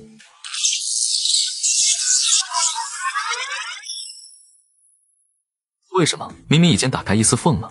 落后于萧云婷的叶清河也终于来到了天门前，只是伸出手指，天门就像受惊的蚌壳一样猛地张开。这合法吗？好，不愧是你叶清河，真有意思，不愧是能打败我的人。我说我也不知道怎么回事，你信吗？你要再试试吗？不必，第8重天是你的了，我会在这里突破到更强的境界。我也要继续向前了。这就受不了了。你是仙宫之灵？不错，也是外面那尊大佛的化身。准确说，整个仙宫秘境都在大佛体内。那我之前用天赋开门的时候，你还有脸提？那些天门相当于我的身体部位，你那污秽天赋在大佛体内施展，害得老夫差点。所以那些天门才会自己打开，是怕被我的天赋影响到排泄功能。住口！老夫明明是气灵，按理说根本不需要排泄，也不知道你小子的天赋到底是怎么回事。9重天，老夫已经帮你打开，9重天1日，人间1年。你若撑不住，就捏碎仙宫令。1个月后，叶清河获得天宫传承后被传送出来。其他人呢？尚明他们7日之期一到就全出来了。你那几个伙伴等了你整整1周。那个冒紫火的小子，天天跟仙宫守卫吵架，称活要见人，死要见尸。那3个不长眼的仙宫弟子还嘲讽你。现在的仙宫弟子真是不成器。萧云婷倒是为你说话，他与你的几位队友解释你上8重天，也许有其他机遇，还徒手教训了那几个幸灾乐祸的仙宫弟子。还是萧云婷说，若你真死在8重天，尸骨也会被仙宫令传送出来。你的队友们才稍微平静了些。现在怎么办？先离开这里，我会派一仙鹤送你回去。记住，若非万不得已，不要轻易展露你身上的传承，若被魔族发现，必会万劫不复。梅城中学操场上，又是1年觉醒仪式。叶清河的妹妹叶青鸾站在等候区。这位学妹看着面生啊，我是高3的赵钱 ，A 级狼人天赋，学妹怎么称呼？盛开。别这么冷淡嘛，看你这样子是来参加觉醒仪式的。要不要学长给你传授点经验，比如觉醒时衣服可能会炸裂什么的？无聊。小妹妹，考虑的怎么样啊？跟我约会，保证让你在梅城横着走。天不生我叶清河，世道万物无常业，杀！接上集，叶清河从云顶仙宫回到了学校。陈校长，我回来了。叶清河，仙宫那边说你出意外了。说来话长，我登上了9重天。叶清河给校长讲述了一遍登9重天的事。9重天时间流速与外界不同，导致多耽搁了1个月。说起来，今天是你妹妹的觉醒日，她正在操场上呢。叶清河脸色大变，转身就往外冲。操场上，觉醒仪式正进行。下一位，叶青鸾。妹妹加油啊！觉醒个 A 级天赋，哥哥带你吃香的喝辣的。叶青鸾将手放在觉醒石上。这是 SS 级天赋，生命微雨。不愧是本少爷看上的女人。离我妹妹远点！哪个不长眼的？叶清河，你没死！叶清河没理他，目光落在台上的妹妹身上。1个月不见，叶青鸾似乎长高了些。哟，原来是你妹妹啊，大舅哥，咱们谁是你大舅哥？顺流而下。你等着！等着什么？飞流直下3000尺。我一定会回来的。你还知道回来啊？青鸾，我1个月连个消息都没有。校长说你参加什么特训了，我还以为你……那个叶同学，请先完成觉醒仪式。叶青鸾这才想起自己还在台上，急忙重新把手放在觉醒石上。SS 级天赋，生命微雨，能够感知并操控微观世界的生命、细菌、真菌、病毒。操场上人声鼎沸，所有人都在讨论着这位 SS 级天赋的天才少女。要知道 S 级天赋的尚明在梅城都难得一见了。在仙宫之行后，梅城小队6人都有了长足进步。叶清河收获天宫传承，并突破至白银级，尚明也完成了魔力化海，进阶白银。此外，赵钱、李小雨突破至青铜高阶，王坤、刘飞突破至青铜中阶。可以说，参加仙宫秘境每个人都有了质的飞跃。青铜高阶的灵力波动让赵钱格外自信。叶清河，老子要挑战你！老大是不是疯了？听说他准备了秘密武器。赵钱，你吃错药了。少废话，这次我一定要一雪前耻。幼稚。赌什么？输的人要当众学狗叫。如果你输了，就不准阻止我追求你妹妹。场上顿时一片哗然。要不要阻止他们？别急，赵钱这么自信，肯定有备而来。不赌。怎么，秦始皇也会害怕？我不拿我妹妹做赌注。那就只学狗叫。行，对决正式开始，顺流而下。嘿，没用。什么？你不知道我付出了什么？没想到吧？老子赛前吃了整整15斤泻药，现在肚子里比脸还干净。老大这也太拼了，不愧是老大，多不可惜啊！怎么样？老子连屎都没有了，这下你的控使术没辙了吧？赵钱啊赵钱，如果是仙宫之行前的我，遇到你这招还真没办法。但现在的我已经突破白银级了，无中生有，顺流而下。不可能，我明明普通的控使术只能操控已有的存货，而无中生有吗？叶清河，你给我等着！去哪啊？不是说要学狗叫吗？虽然你本来就是狗人。老子是狼人！老子先去换裤子。训练场上的笑声持续了整整10分钟。不得不说，赵钱真的是有大毅力的人，我这一辈子都想不到吃15斤泻药排空身体这种办法。校长办公室内，之前你走得太急了，我都忘了告诉你一件事：全国天才集训营，你应该早有耳闻了，约有300个名额，从全国筛选，能入选的无不是天才中的天才。我们梅城只有你一人入选。叶清河打开看了看上面的名单：萧云亭、林吞吞、莫千愁、楚天狂、轩辕破，老熟人都在啊，这下热闹了。轩辕破这个京都的天才很强吗？但3级天赋法天象地，如今就达到白银高阶。据说他在京都已经是本界无敌的存在，京都的各个天才在他面前甚至生不起挑战之心。哪怕在这个集训营里，也只有萧云亭能与他一分高下。或许还要加个你。什么时候出发？1周后，地点在魔都，集训1个月，3天后会有军方成员专门接你去魔都。叶和清深吸一口气，这次集训远不只是热闹那么简单。轩辕破的关注，萧云亭的再战之约，天才云集之地，集训营里等待他的将是真正的狂风暴雨。京都轩辕家，终于有机会和你交手了。这一届除我之外，唯一的 SS 级萧云亭，叶清河能打败萧云亭的控使术天赋，有意思。少爷，要派人调查吗？不必，我要亲自会会这位秦始皇。梅城中学校门，叶清河、叶青鸾和尚明并排坐在学校大门前，谁都没有先开口。你不准在集训营里受伤。1个月，等你回来时，我一定会变得更强。叶清河看着2个最重要的人，胸口涌起一股暖流。就在此时，一辆军方的大巴已经抵达了校门口。你就是叶清河吧？我们奉命接你参加集训营。是我，明哥，我不在的期间，帮我照顾好青鸾。好，对，我自己能照顾好自己的。叶大舅哥，我也可以帮忙照顾妹妹的。赵钱，你滚啊！尤其是要防着你。顺流而下，你还好吗？由官方大巴接送全国各地天才前往训练集中营。到达目的地后，叶清河简单感受了一下，发现这些人里等级最低的也达到了白银初阶。很明显，众人都各有机缘或背景深厚，而现场人数更是达到了300人。一个军官模样的女子拿着名单不断勾画，还差最后一个人，轩辕破。这是谁的飞机？这里可是军事基地，他们怎么能在这的领空飞行？那是轩辕家的飞机，他们有权利在国内任何领空飞行。听说轩辕破离黄金级只有1步之遥了。怎么可能？大家都是同龄人，他怎么修炼那么快？人家可是轩辕家传人 SS 级天赋，这次集训怕是要变成他的个人秀了。萧云亭，久仰。轩辕破，肃静，这里是魔都边域军事基地，不是你们耍少爷威风的地方。谨遵教诲，教官大人。我是魔都第3特战旅少将，代号空灵，也是你们这次集训的总教官。300多人，太多了。我这里不是托儿所，只收精英中的精英。随着他的话音落下，数百枚银色徽章从虚空中浮现，落入每个人手中。第1道考核很简单，24小时内带着2枚徽章到达山顶基地，当然可以更多，我不介意你们淘汰掉更多人。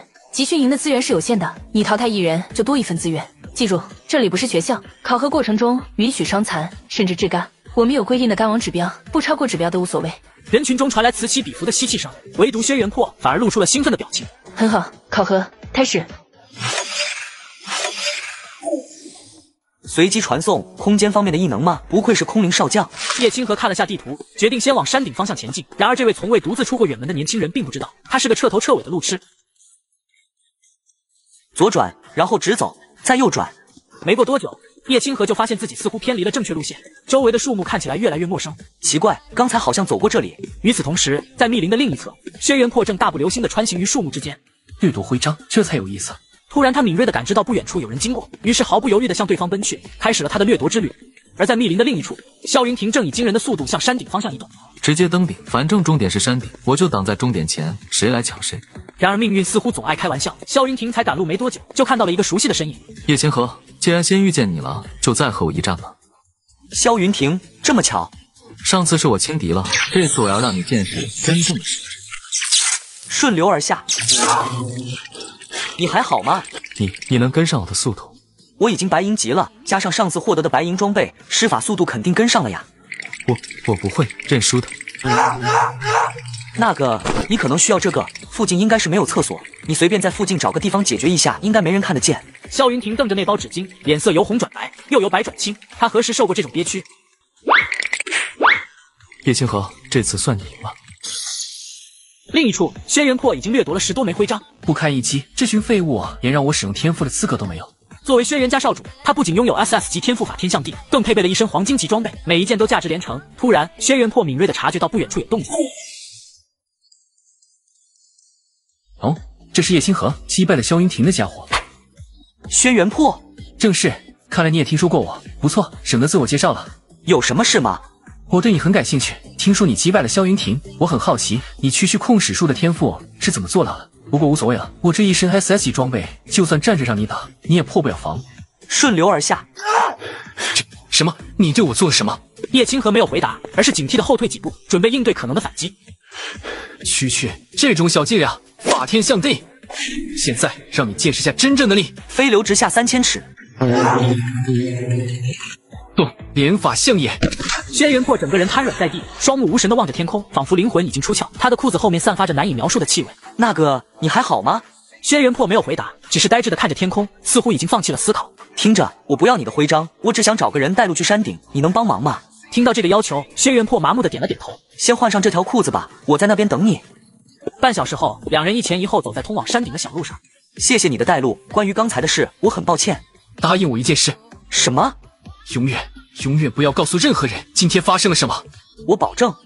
等叶清河踏上山顶平台时，总教官空灵已经在那里等候多时了。这俩人怎么凑到一块的？叶清河交出2枚徽章，顺利通过了第一关考核。轩辕破则默默交出了他那装满徽章的布袋，然后迅速找了个最远的角落坐下。空灵数了数轩辕破的徽章，25枚，创下了这些年来的掠夺记录啊！轩辕破。当萧云婷看到叶清河和轩辕破一起出现时，他瞬间明白了一切。午夜时分，干什么？是不是和叶清河对战了？我不是，我没有，你别乱说。我懂。你懂是吧？我什么都没发生。萧云婷突然上前一步，凑到轩辕破身边。你也被叶清河那个是不是？轩辕破的身体先是僵硬，随后慢慢软化，终于他放弃了伪装，沉重地点了点头。他怎么敢点我的法相度？我知道，其实我也没能幸免。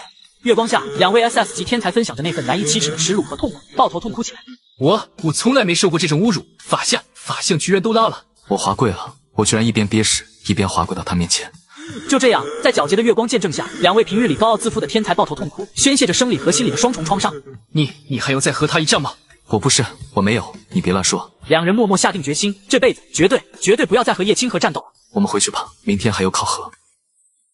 在他们谈话处不远的一棵树上，一道微不可察的空间之门一直开启着。空间之门的另一端，总教官空灵满脸疑惑，这到底是怎么回事？听起来还是叶清河干的。叶清河那小子到底对他们做了什么？有意思，看来这次集训会比想象中更有趣呢。第2日一早，考核时间到，未完成者已被送回山脚下。你们109人通过了第1关考核，接下来欢迎来到真正的集训基地。根据你们过往的经历和第1关考核的表现，现在将你们划分为甲、乙、丙、丁4个等级。甲等9人，乙等18人，丙等32人，丁等50人。每天会按等级发放修炼资源，宿舍的魔力浓度也不同，甲等最高，丁等最低。人群中立刻响起窃窃私语，资源分配差异意味着强者愈强，弱者愈弱的马太效应。当然，等级并非一成不变，明天我会告诉你们提升等级的方法。现在公布名单。首先显示的是丁等50人名单，其他等级名单也随后公布。楚天狂与莫千愁分到了丙等，最后是万众瞩目的甲等9人。纸上飞，果然是他。柳默然也在意料之中，还有京都的欧阳青、魔都的白鹿、苏城的苏木兮、古城的冷少峰，他们都是赫赫有名的大佬。轩辕破和萧云婷都进了，不愧是 SS 级天才。甲等果然都是些赫赫有名的大佬啊！等下，这个名字是叶清河，那是谁？没听说过这号人物啊！不可能吧？他什么天赋来的？聆听着凡人吹捧的萧云婷突然嘴角抽搐，轩辕家少主轩辕破莫名打了个冷战，二人交换了一个眼神，似乎在无声地达成某种共识，远离叶清河。安静，名单已定，现在按等级领取宿舍卡和今日资源。解散。你就是叶清河，甲等宿舍，这是你的身份卡和今日资源包。叶清河盗窃接过，发现资源包里有5块士兵级魔晶和一瓶散发着浓郁魔力的药剂，可以加快魔力的吸收。这些东西在市面上都价值不菲。正当他准备离开时，一道身影挡住了去路，是上飞，甲等的天才。我不知道你是怎么混进甲等的，但这里不是靠运气就能待下去的地方。我也很意外，但既然教官这么评定，自然有他的道理。你要是有什么不服气的，可以找空灵理论理论。听从安排，别自作主张。好，叶清河，你等着。启然爬应了家伙，这家伙是什么人？这家伙是石上飞 ，SD 天赋召唤之门。他们家族不少人在华夏神居高位，他也是从小娇生惯养，是个眼高于顶的家伙。自己没什么本事，但听说他爷爷给他找了只飞龙当召唤兽，这才挤进甲等。走了，他们家都是些护短的东西，也就是打了小的来老的，这种二世错能避就避开了。回到宿舍后，叶清河便打坐修炼，直至次日清晨，一举突破到了白银中阶。10倍魔力浓度果然不同凡响，虽然不及仙宫，但也十分不错了。当集合广播响起时，中央广场已经聚集了所有学员。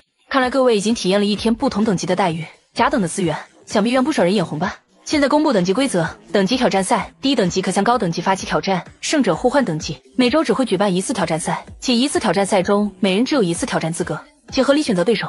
当然，为了防止一个人被连续车轮战，每个人最多被挑战3次。今天是挑战赛第1天，想必很多人对自己的等级不满意，所以今天唯一的任务就是等级挑战赛。话音刚落，场面瞬间爆炸，几乎大部分人都看向叶清河这只待宰的羔羊。超前剧情第13集我已经放在左下角了，想提前观看的宝子们可以冲了。矢横遍野，顺流而下，逆流而上，飞流直下3000尺。我要挑战叶清河。我先说的，我也要挑战叶清河。丙级也有资格挑战吧？我挑战叶清河。看来叶清河同学很受欢迎啊。按照规则，每人每周只能被挑战3次，所以教官让他们一起上吧。全场鸦雀无声，所有人都以为自己听错了。我说，在座的各位都是垃圾。狂妄！什么玩意也敢大放厥词？我今天非要教训你不可。有意思，你确定要同时接受这么多挑战？省时间。好，有胆量，我喜欢。那就允许群体挑战，一方全部失去战斗力或认输即结束。很快，38名挑战者气势汹汹地跳上擂台。开始。矢横遍野，顺流而下，逆流而上，飞流直下3000尺。我的肚子不行，忍不住了。认输吗？认输，认输！快停下，我认输。台下的观众全都傻眼了，他们只看到叶清河一挥手，30多名挑战者就同时失去了战斗力，而且是以如此尴尬的方式。萧云婷和薛元破也不约而同地夹紧了双腿，那段不堪回首的记忆又浮现在脑海。我宣布，叶清河胜。所有挑战者，医疗室在左侧，洗手间在右侧，请自行选择。全场顿时鸦雀无声。这一天的挑战赛，再没有其他人敢轻易发起挑战。所有人都记住了一个真理：宁惹 SS 级，不碰叶清河。还有人要进行等级挑战吗？教官，擂台这个样子，还怎么比赛呀？空间之门。学员们发出惊叹，连叶清河都瞪大了眼睛。这种大范围精准传送的能力，不愧是集训营总教官。教官，你这招真好使，我愿称你为净坛使者。空灵教官满脸黑线，他恶狠狠地盯着叶清河。如果眼神能杀人，叶清河此刻已经灰飞烟灭。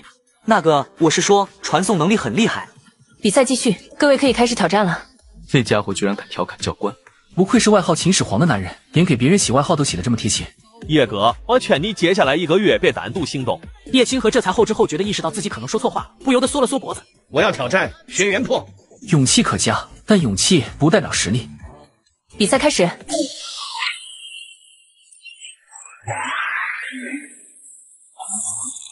如果你也到了白银高阶，兴许能对我造成一点麻烦，但现在你连让我认真的资格都没有。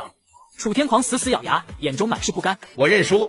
台下所有人倒吸一口凉气，这就是甲级的实力，这就是 SS 级天赋的碾压。而更可怕的是，轩辕破甚至还没用天赋。直到傍晚时分，所有向上挑战赛均未成功。今日的等级挑战赛到此结束。当然，今天没有挑战成功也不要灰心。经过1周训练过后，你们会脱胎换骨的。1周后的挑战赛才是你们检验成果的时候。翌日清晨，所有学员被封印天赋，并且卸下所有装备后进入重力式训练。这是5倍重力，初始5倍，之后会逐渐递增。记住，你们现在没有天赋，没有装备，甚至连魔力都被压制。在这里，你们能依靠的只有你们的肉体力量。所有人的身体猛地一沉，仿佛有千斤巨石压在了肩膀上。萧云婷单膝跪地，手臂上的肌肉因过度用力而颤抖。该死！如果能施展天赋，这点压力我视若无物。轩辕破是全场唯一一个没有弯腰的人，他站在原地，呼吸平稳，目光沉静，仿佛5倍重力对他而言只是微风拂面。轩辕家的血脉果然恐怖。区区5倍重力还远远不够。空灵默默给轩辕破点了个赞，然后将他周围重力提升到6倍。我不信了，早知道平时少吃点。还行，可以接受。仙宫的机缘比我想象的还要有用。叶清河，你的重力调整为10倍。突然，一股更恐怖的压力骤然降临。我知道你扛得住。他绝对是在故意报复。中午，食堂，所有学员面前摆着一块生肉。这是什么？午饭吃不下，下午的训练可不会再给你们适应时间，体力跟不上，别怪我没提醒。学员们面面相觑，谁都没有动口的欲望。突然，明吞吞一口吞下整块生肉，他猛地站起身，全身骨头发出爆响。上午还因为重力压迫而碎裂的骨头，此刻竟然以肉眼可见的速度愈合。这肉里魔力好丰富，能恢复伤势，还能强化肉体。你们不吃，那给俺拼了！叶清河的天赋都挨过了，还怕区区一块生肉？下午，学员们再次踏入重力室，众人终于能在5倍重力下站起身了。下午的训练内容很简单，你们的任务是打败我。全场寂静，学员们瞪大眼睛，以为自己听错了。我已经让冯老封印了我的天赋，现在我和你们一样，只有纯粹的肉体力量。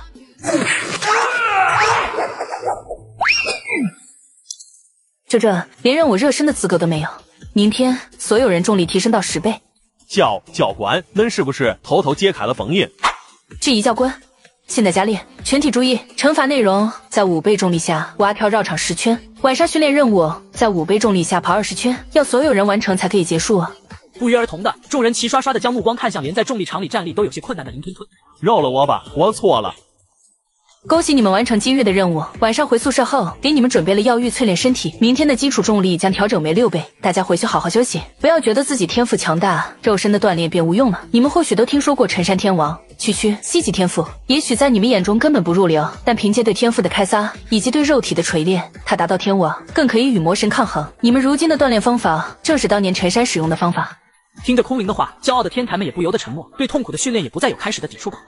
回到宿舍后，叶清河的惨叫声响彻整个甲等宿舍区，惊得隔壁的萧云婷一抖。隔壁搁这杀猪呢，这盆药液温度刚好，暖洋洋的，很舒服。与此同时，叶清河正在经历人生最痛苦的时间，其痛苦程度不亚于仙宫的重压。他整个人泡在沸腾的药液里，皮肤胀得通红，活像只煮熟的大虾。教官，我错了，我再也不乱起外号了。超前剧情第14集我已经放在左下角了，想提前观看的宝子们可以冲了。逆流而上，顺流而下，双管齐下。集训营7日之后，冯老凌空而立，4项封印解。无形的枷锁破碎声在每个人灵魂深处炸响，109道天赋光柱冲天而起，将夜空照得如同白昼。叶清河被压制7天的魔力如同决堤的洪水，在体内中奔涌咆哮。白银高阶。就在此时，一道高达20米的巍峨法相拔地而起，通体流转着流金般的光华。黄金级轩辕破竟然突破了。话音未落，又一道水桶粗细的雷霆冲天而起，萧云婷竟然也突破黄金级了。接二连三的突破气息在宿舍区炸开，甲等的数位天才，除了叶清河，竟然都突破至黄金级了。看来重力训练的效果不错，大家似乎已经做好准备，迎接明天的等级挑战赛。4日清晨，整个集训营的学员都聚集在此，空气中弥漫着紧张与期待。相信各位早已做好了选择。话不多说，等级挑战赛正式开始，想挑战的人自行上台。我要挑战轩辕破。有意思，尽管同为甲等，等级挑战没有意义，但是这场比赛我同意了。随着空灵的声音落下，全场学员都沸腾了。萧云婷对战轩辕破，两大 SS 级天才的首次正面对决。比赛开始。为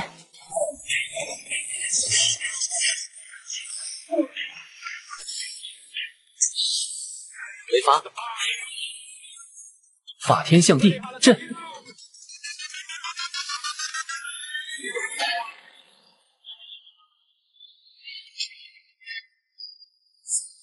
足够了，这局比赛平局。痛快，下次再战。卧槽，这就是 SS 级的实力吗？太恐怖了！我什么时候才能达到这种境界？他俩人设崩太多次了，都忘了他们本身那么强了。而角落里，史尚飞的脸色却阴沉如水，他不愿承认这俩人的实力超过他太多了。既然甲等之间也可以相互挑战，那么我也想和叶清河较量一下。不是吧？居然还有人敢挑战叶清河？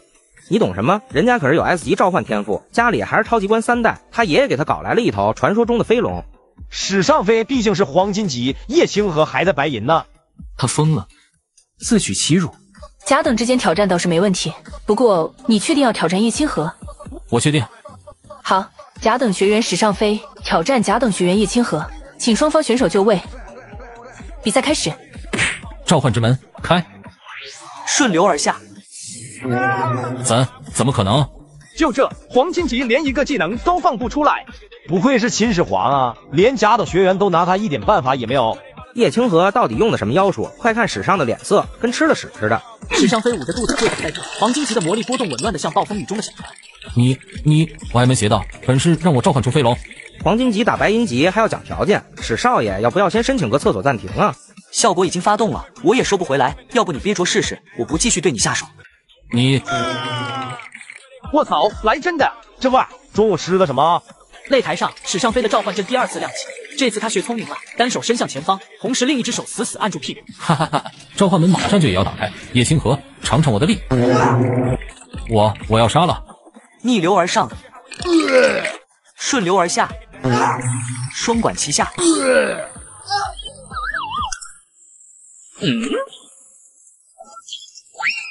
这下史尚飞真的在史上飞了！卧槽，兄弟，你真是人才！我怎么没发现他名字还有这含义的？史尚飞，名副其实啊！我宣布，本次比赛叶清河胜。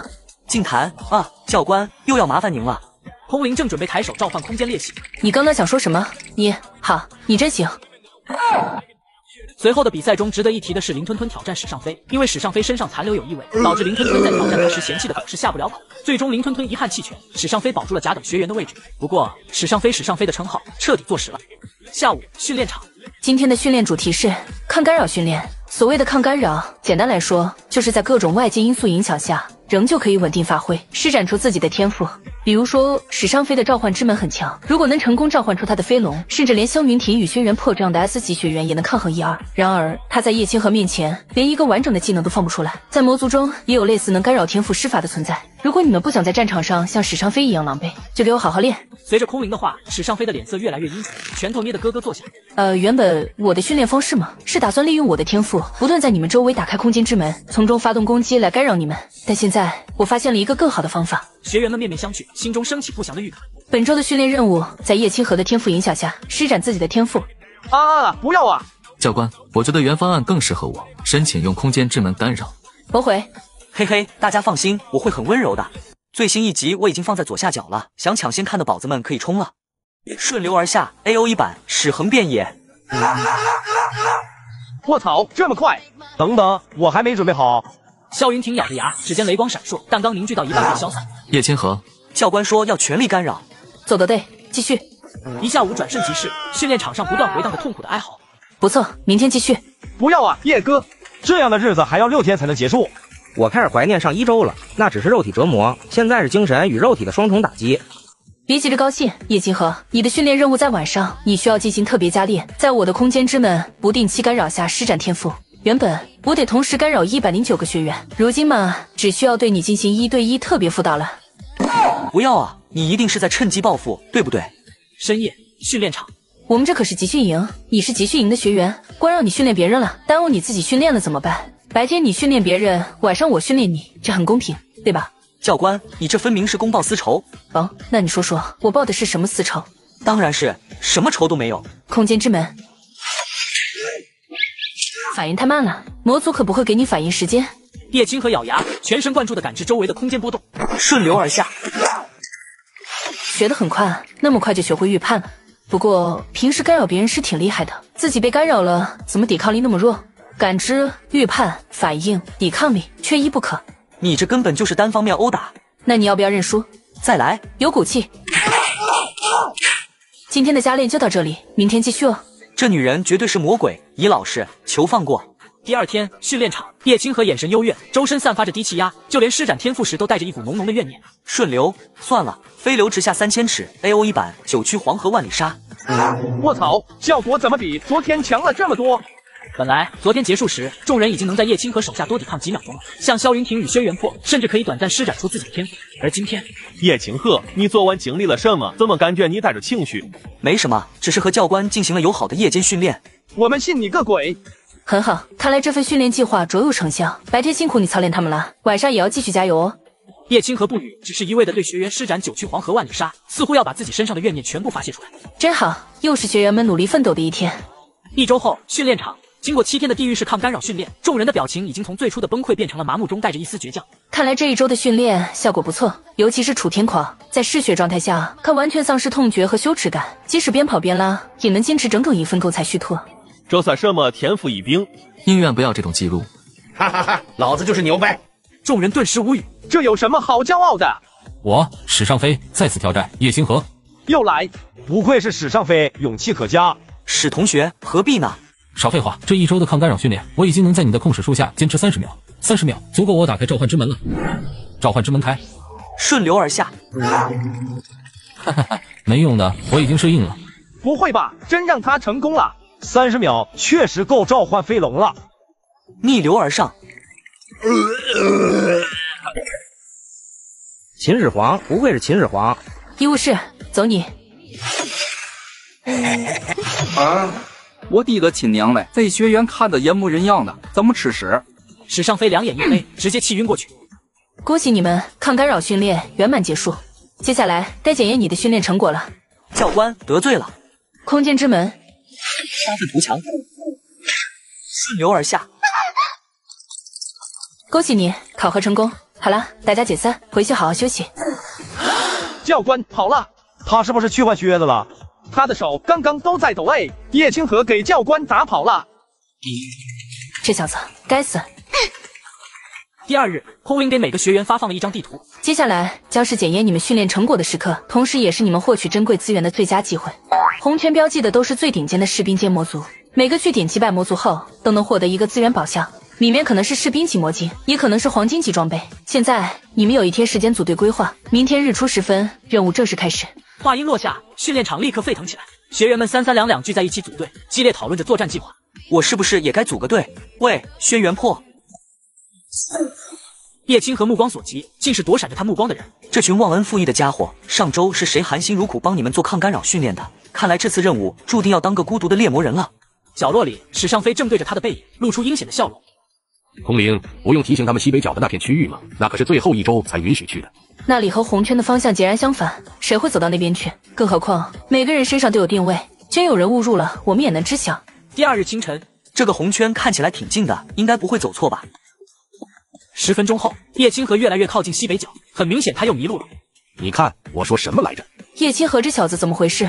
冯老你看着点，我去把他接回来。奇怪，我明明是朝着红圈走的啊！教官，你怎么来了？叶清河，你知道你现在在哪儿吗？红圈附近。你走反了，这边和红圈区域方向完全相反。啊，这边不让走，很危险。说完，他一把揪住叶清河，直接传送到了红圈密集的区域。别再乱跑了，那边有战将级魔族，不是你能应付的。好的，教官，不过我真的没有乱跑，我按着地图走的。空灵一脸黑线的看了他一眼，总觉得这小子不太靠谱。这下应该不会走错了吧？密林深处，史尚飞、欧阳青、冷少峰3人聚在一起，低声密谋。叶清河的位置突然变了，现在在我们不远处。你这装备定位准吗？这可是黄金级装备，被标记的人哪怕跑到天涯海角也能被他探测到。他区区一个白银级，拿什么躲过去？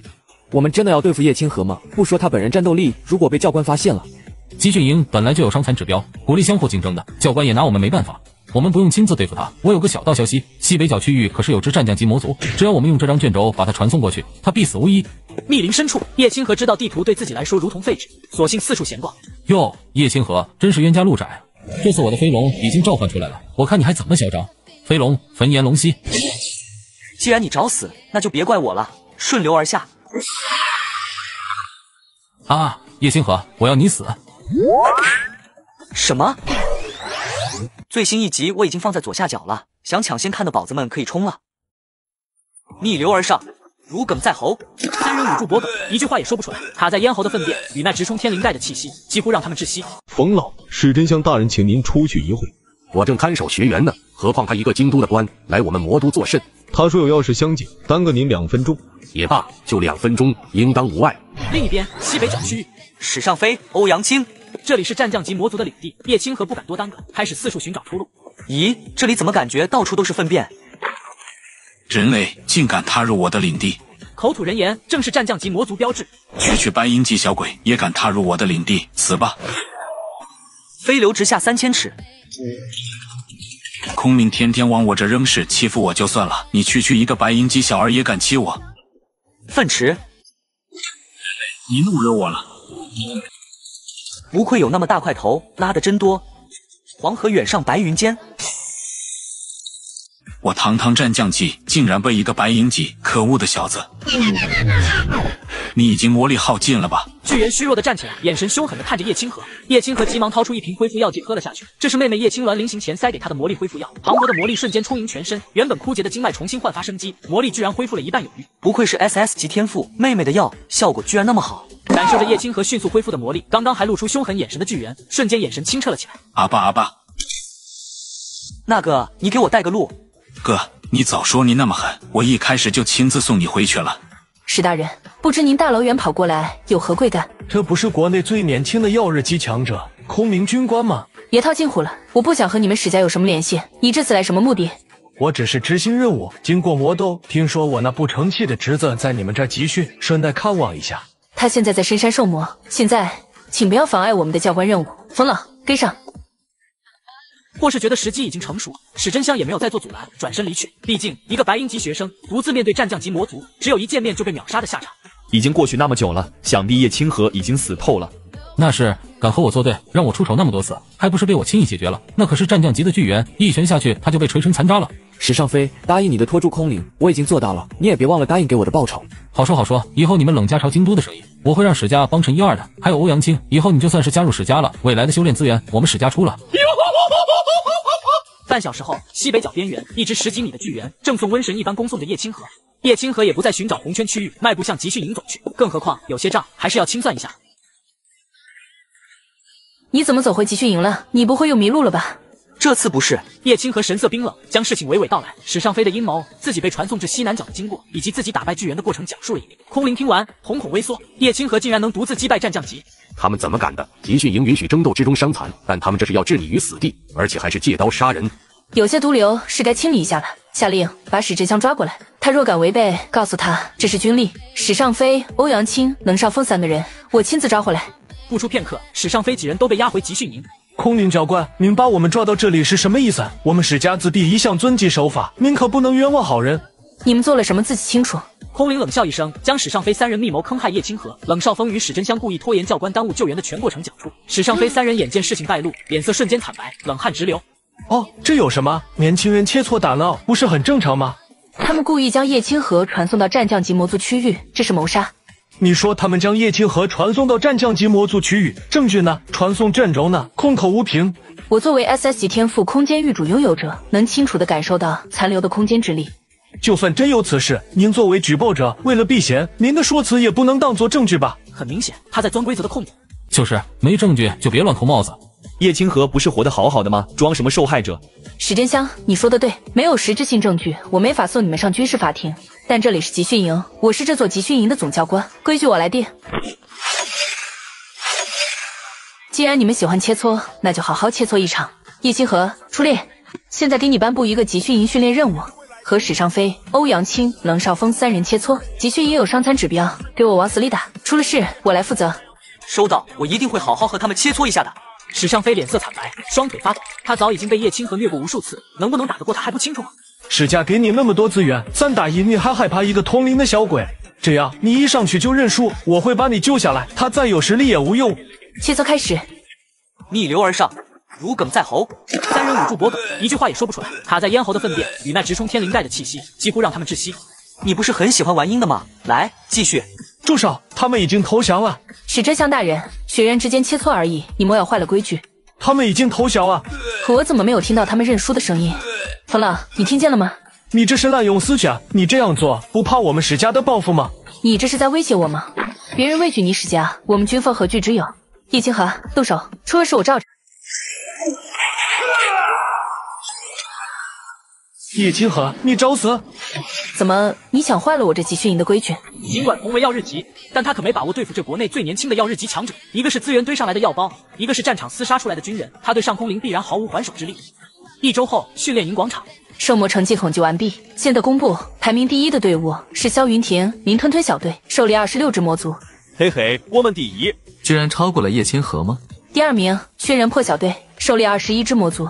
我1人足矣。最后1名，叶清河小队，狩猎魔族1只。此外，史尚飞、欧阳青、冷少峰小队违反集训营规定，成绩作废。台下瞬间炸开了锅。他不是能单杀战将级吗？该不会是怕了吧？不可能，他能一个打我们一群，会怕士兵级模组？还有史尚飞3人违规什么了？会不会和叶清河有关系？叶哥，你怎么只狩猎了一只？是不是史尚飞那3个狗东西给你下阴招了？我好像帮你空出来了3个甲级的位置。由于史尚飞、欧阳青、冷少峰3人已经无法参加集训，甲等席位空出3个位置，整个集训营瞬间沸腾。乙等、丙等学员摩拳擦掌，就连一些实力强劲的丁等学员也跃跃欲试。3个擂台，谁能守到最后，谁就成为甲等学员。甲等的位置，我要一个。最终，林吞吞、楚天狂、莫千愁3人顺利晋级甲等。等级挑战赛正式结束，接下来全员肃静。这时，一道修长的身影踏空而来，这位是华夏军部司令靳吴越。全场哗然，军部司令，这可是真正站在权力与实力巅峰的存在。各位都是华夏的未来，但可惜时间紧迫，很遗憾不能与各位多交流。靳司令的天赋是 SS 级镜花水月，能够完美复制你们的镜像体。你们本周的训练任务战胜由靳司令复制的镜像体的自己。镜像体完美复制你们本身，拥有本体100%的实力、天赋、战斗思维，并且镜像体无惧痛苦，不会疲惫，不会恐惧。你们要面对的是比自己更可怕的敌人。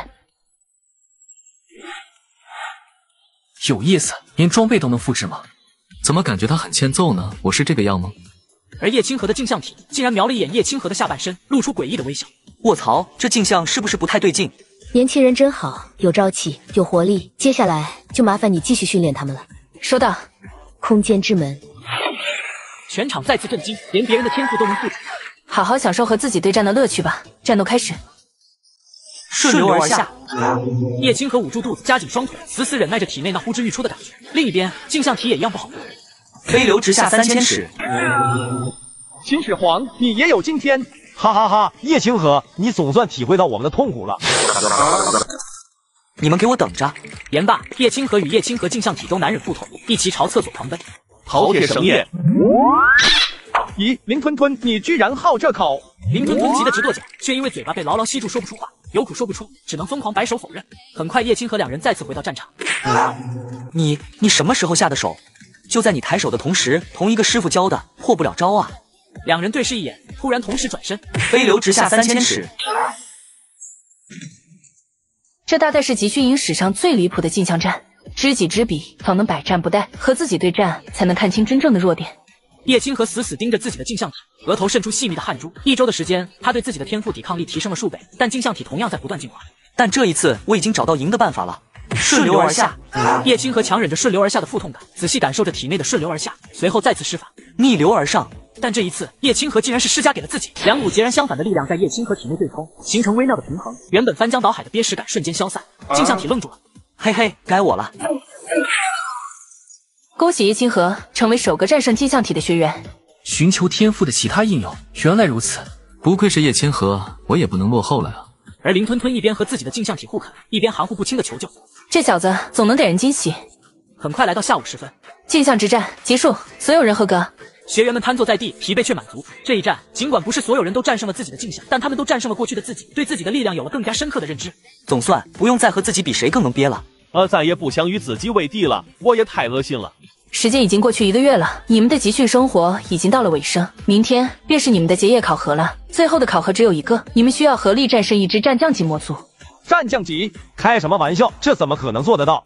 会死人的吧？战将级，我叔叔在北方战场见过一支战将级魔族，直接摧毁了一座小城的城墙。现在回去养精蓄锐，明日日出时分正式开始考核。次日清晨，所有人就被传送到了森林西北角。这什么味道？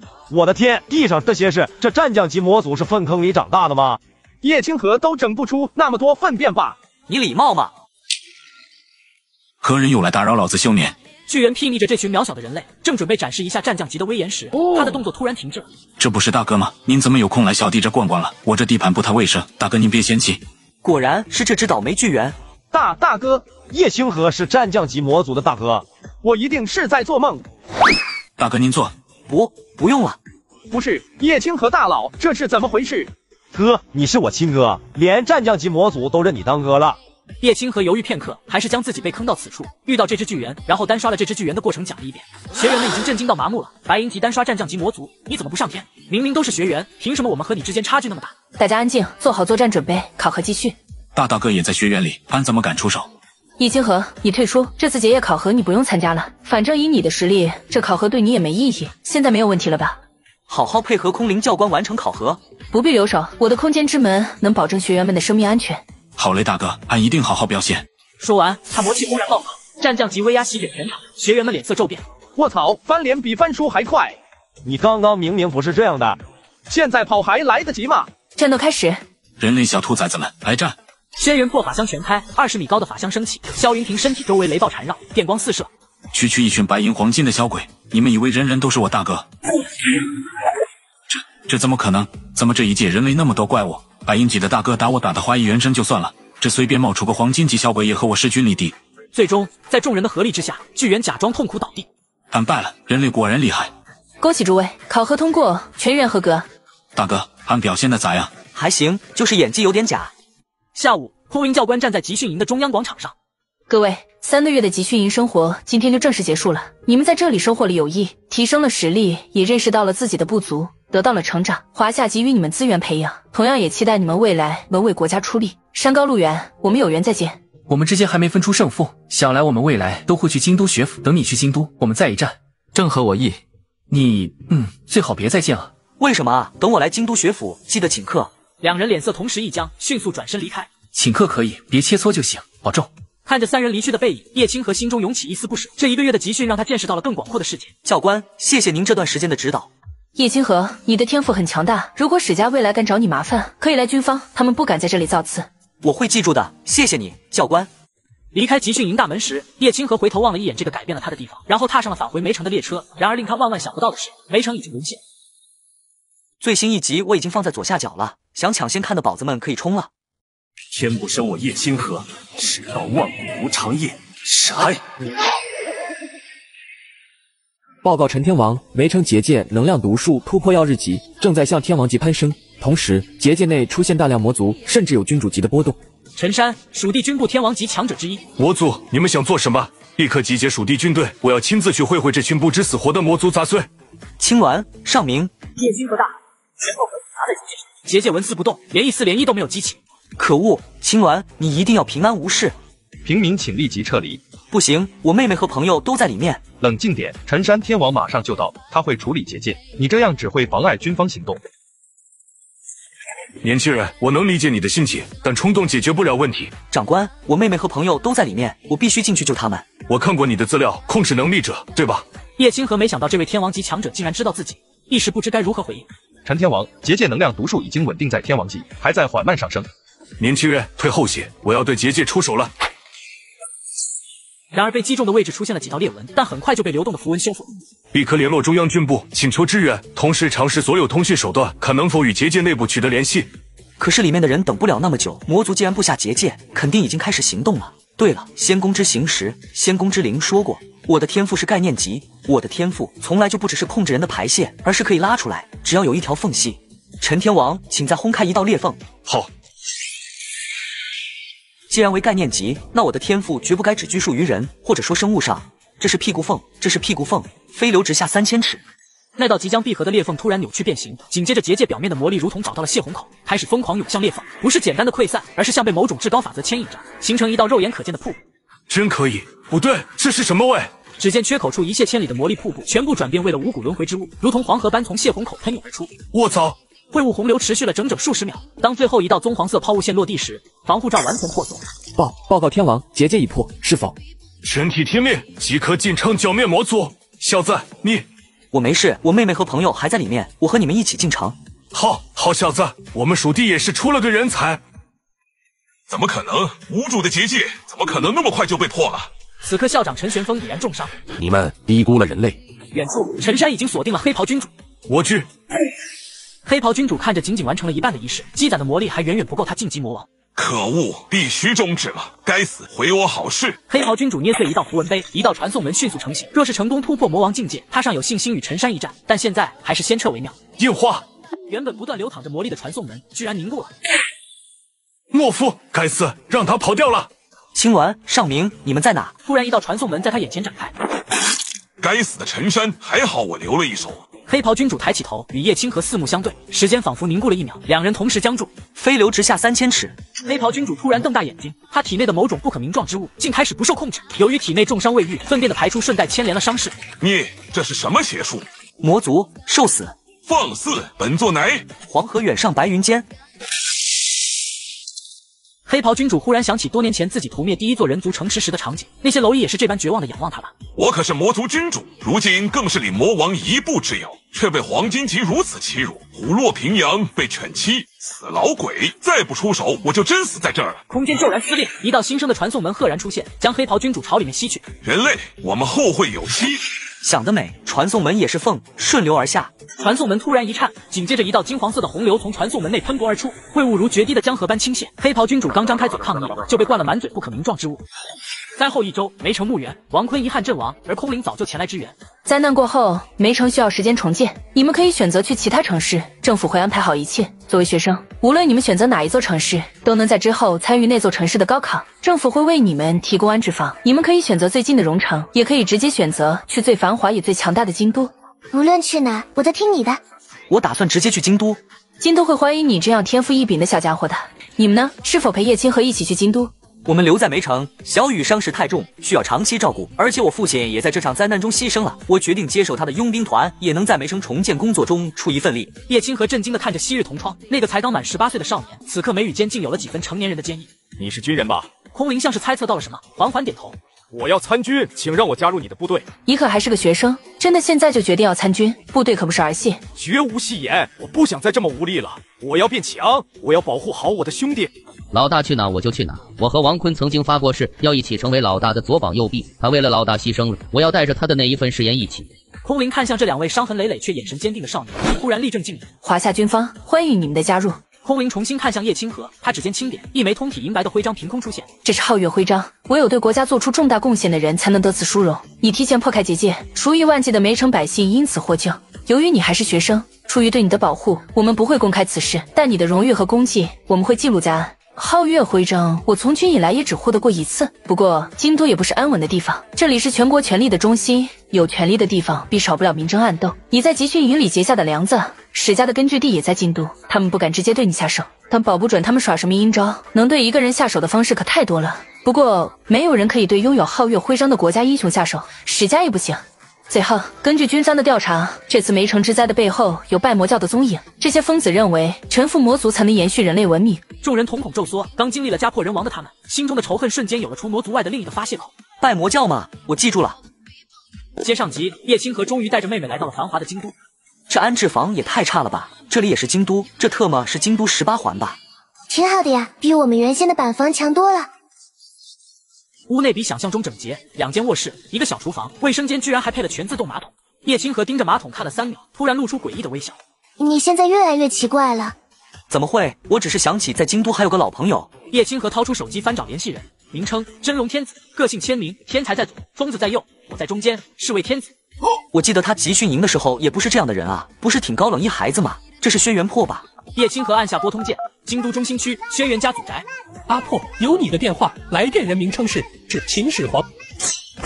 他颤抖着接过手机，听筒里传来恶魔般的低语：儿啊，朕是秦始皇，朕其实没有死，一直在沉睡，现在朕复活了，只要将朕的10万兵马俑复活，就可以统治世界。所以朕现在需要一笔钱，只要你逼我50，助朕复国成功，就给你记一个大功。这令世界洪福有什么地给你多年？叶清河说人话。哈哈哈，没事，你先前不是说要请我吃饭吗？我来蹭饭了。京都中心一处豪华的建筑前到了。这里也太豪华了吧？我们真的要进去吗？叶清河还没来得及回答，轩辕破已经大步走向前厅。安排一个包间。是，您请随我来。你平时都这么夸张吗？夸张？呵，你说这些不正常吗？这个花瓶好像是真古董，不值什么钱，按你们的招牌上。侍者鞠躬退下，包厢里一时只剩下他们3人。说吧，怎么突然来京都了？梅城出什么事了？你不看新闻吗？最近在闭关修炼，到底怎么？叶清河深吸一口气，将梅城之灾简述了一遍。该死的魔族，还有那群拜魔教的败类，你们现在住哪？京都18环吧，但还算安静。京都还有18环吗？你早说啊！我在城中送你一套别墅。有钱真好。这个包间小爷要了，你们滚开吧。来人约莫20左右，面容俊秀却透着股邪气。他环视包厢，目光在叶青鸾身上停留了几秒，嘴角勾起一抹轻浮的笑。这种一眼看上去就欠打的角色是你们京都特产吗？别地域黑。你说谁欠打？知道小爷是谁吗？司马家的司马婉意。司马家呀，司马婉意没听说过。乡巴佬，赶紧滚！老子的大名都没听过，这包厢老子要了。轩辕破，我在这动手没关系吧？你随意，损失算我的。怎么想动手？给我教训教这个乡巴佬！几个保镖黄金级的威压瞬间弥漫开来。4个黄金级，知道怕了还不快滚！把他们丢出去！叶青河面色一冷，当即准备给他们点颜色瞧瞧。顺流，不是哥，冷静，你先住手，有话好说。我们等下还要在这吃饭呢，你的能力就不要用了吧。啊，有画面了，你说的对。废物，司马家花大价钱不是养你们吃白饭的。你们主子眼瞎，你们也不长眼。4个保镖瞬间面如土色，他们此刻都认出来这块令牌，只有轩辕家直系才能拥有。轩辕大人，我们怕什么？老子可是司马家的少爷。司马家什么时候多了你这号人物？连我都不认识。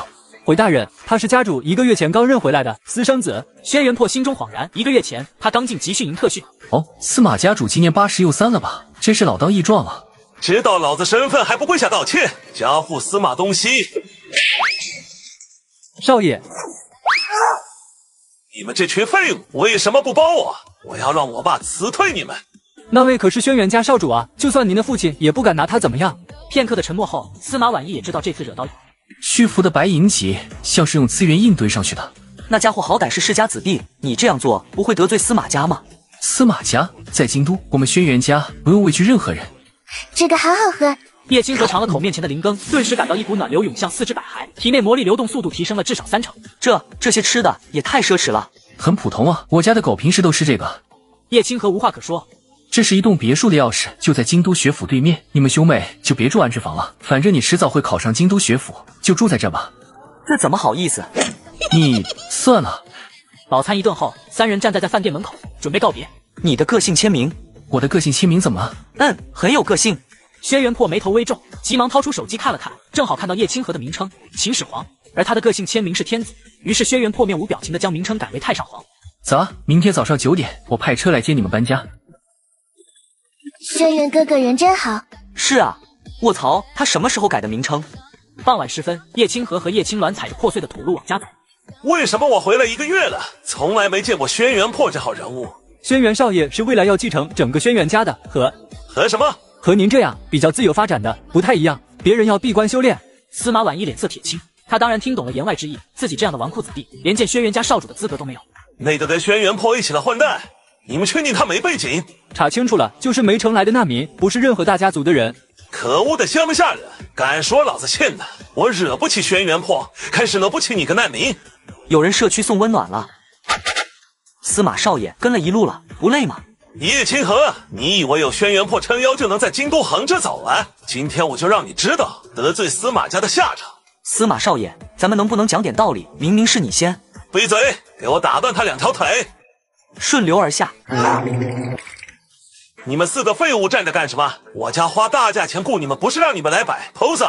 少爷，我们什么我们？给我上啊！我操！明天不用来上班了，给我滚蛋！少爷，我们真的……我操！你们……咦，心理承受能力那么差？哥，你太坏了！我只是帮他们清理一下肠道，现代人饮食不规律，容易腹泻。其实你的天赋应该也能做到我这样，控制大肠杆菌什么的。算了，别跟我学坏了。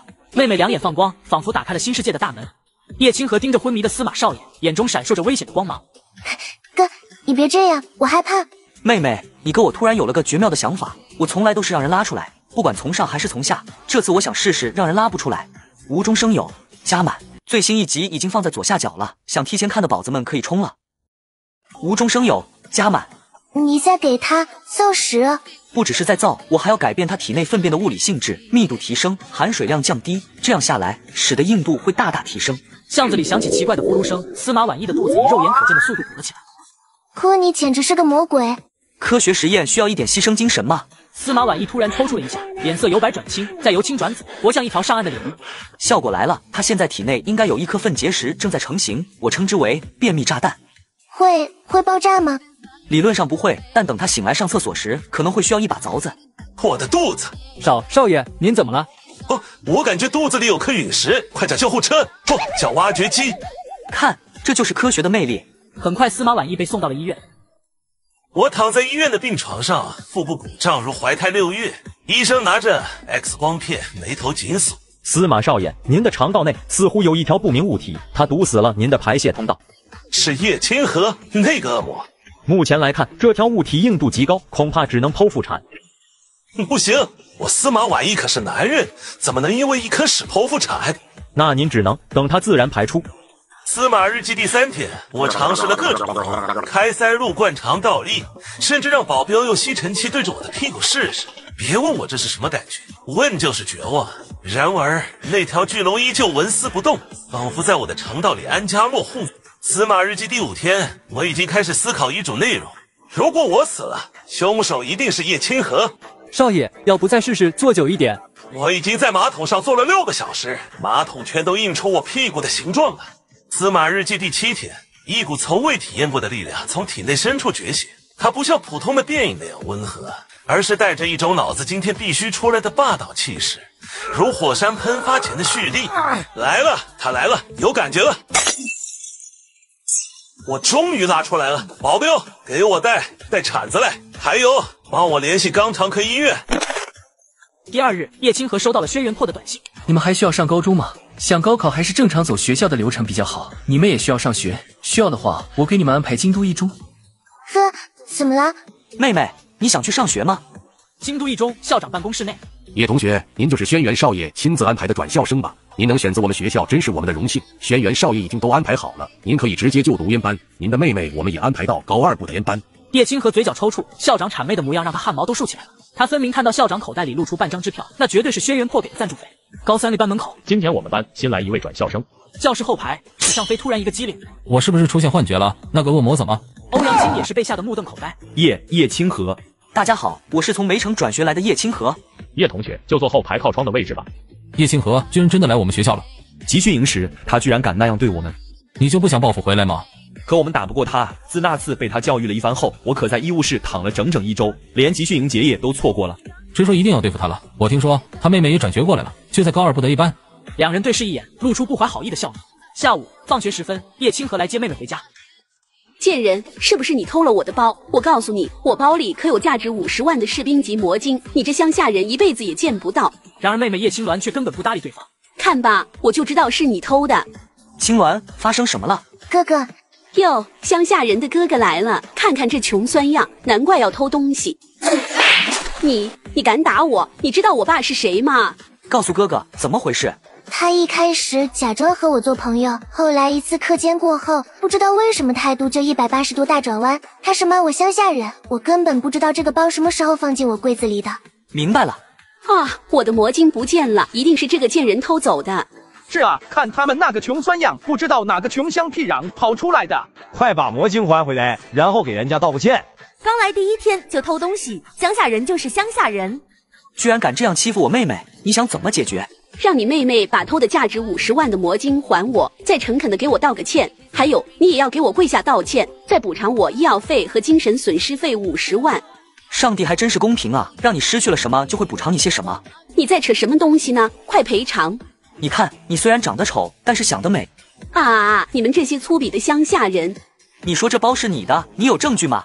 废话，这包当然是我的，只有我丢了包。你说你包里有颗魔晶，但是这包里明明什么也没有，当然不是你的包了。可恶，他说的居然有些道理。女生险些动摇了，好一会才反应过来。你这是在强词夺理。那你怎么证明包里根本没有你说的魔晶？我说这包是我的都行。我这个包本来就是为了陷害叶青鸾而临时买的，所谓的魔晶也是莫须有的东西，他拿什么证明？所以你拿不出证据了，那你就是污蔑，快给我妹妹道歉！你当众污蔑他人，侵犯了我妹妹的名誉权，必须赔偿她精神损失费100万。我要你们死！哟，想要动手？让我来吧！装什么装？你们这些生命微语，病毒掌控，诺如病毒。我的肚子。妹，你什么时候学会这招了？跟你学的呀，上次你教训司马婉意的保镖时给我的灵感。接下来还有你们不分青红皂白就嘲笑别人的。叶青和欣慰地看向妹妹，他一直不知道，在他面前柔软的妹妹，也早已在灾难中成长了。你们在干什么？好啊，转学第一天就欺负同学，看来得让你长长教训了。星辰级的威压轰然爆发，叶青鸾闷哼一声，单膝跪地。老师救命啊！叶青鸾要嘎人了。放心，你们都是大家族的子弟，一定是有素养的，老师会为你们讨回公道的。眼睛不用就捐给有需要的人吧。飞流直下3000尺。势利眼的老师突然僵住了，他感到一股诡异的力量在体内飞涌。哥，我们是不是太过分了？罪有应得罢了。就在此时，校长急冲冲地赶了过来。卧槽！谁能告诉我这里刚刚都发生了什么？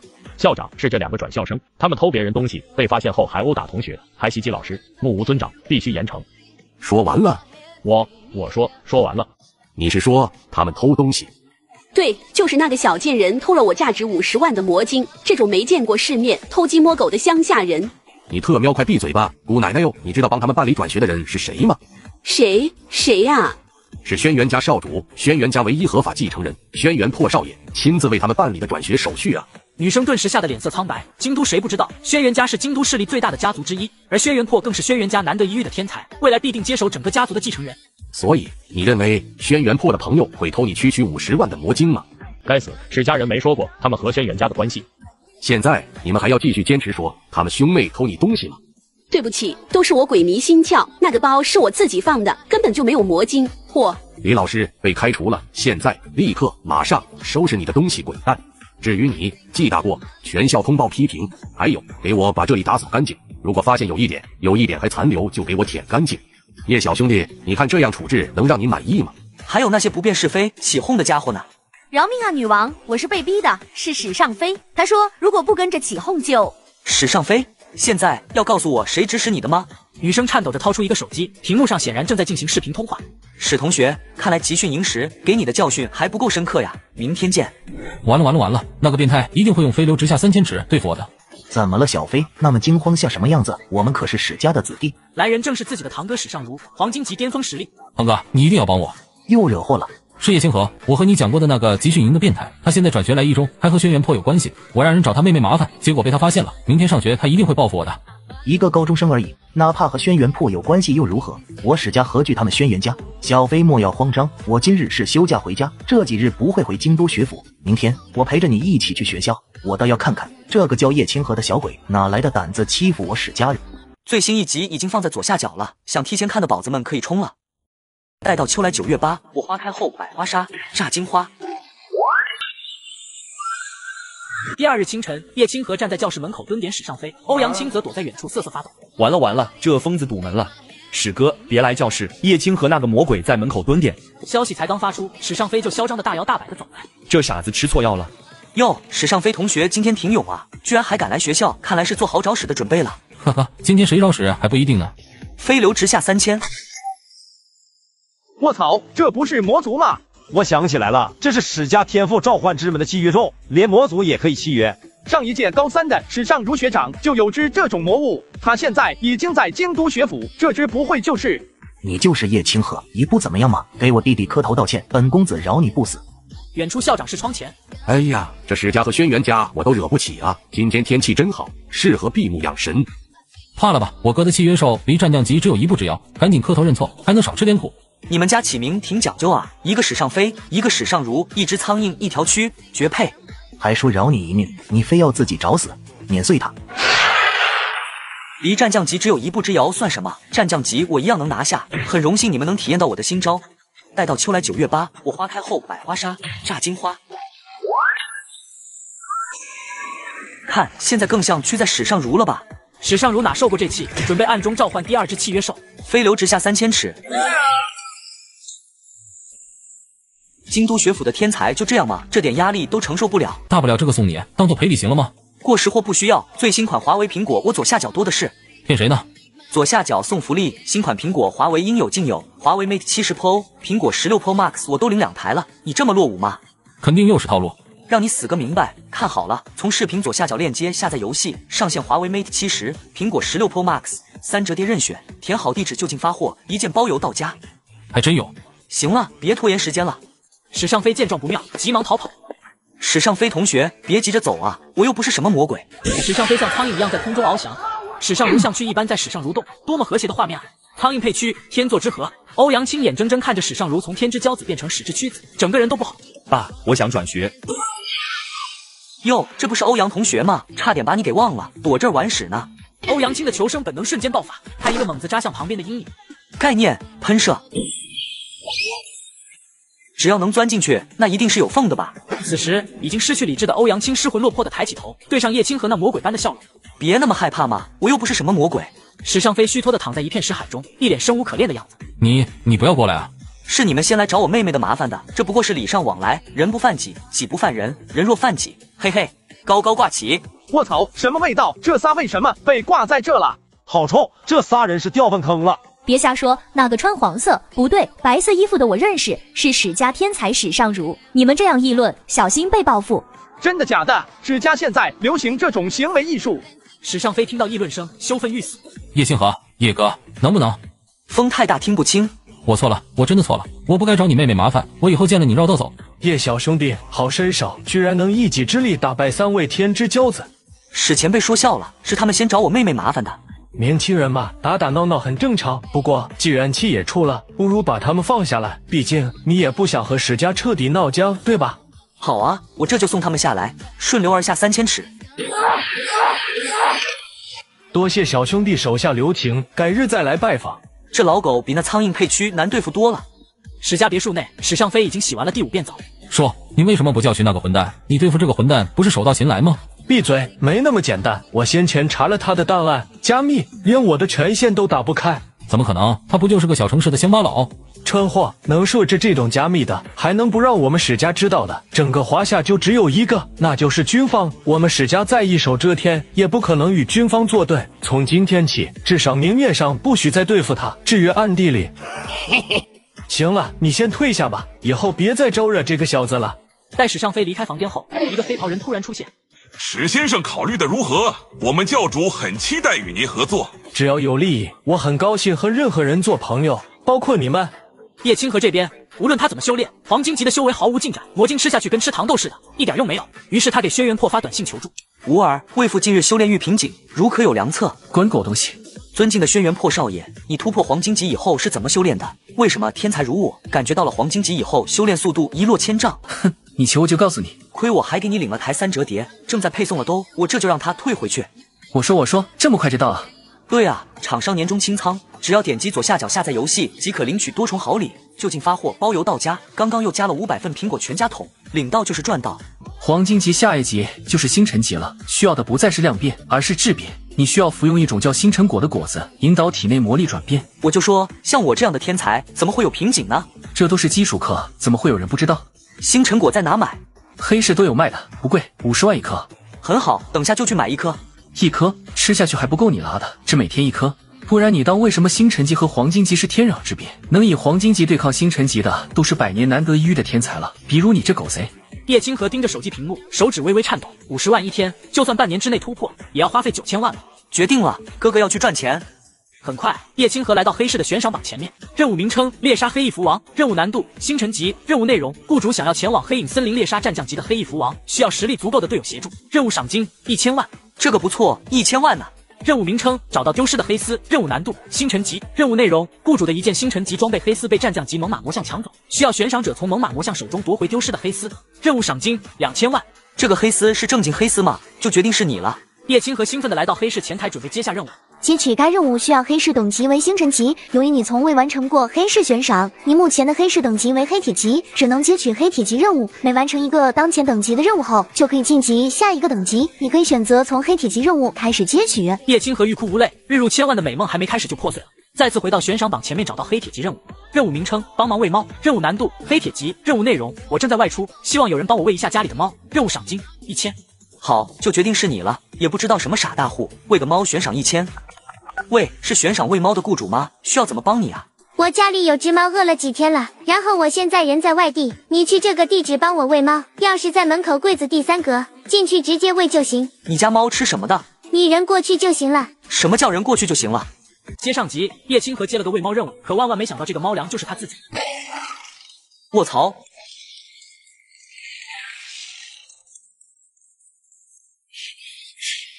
喂，雇主，你管这叫小猫咪？你怎么还活着？你家小猫咪咋是500多斤的条纹皮东北虎？叶青可恶了，这特么是拿它当猫粮了，难怪说他人过去就行了。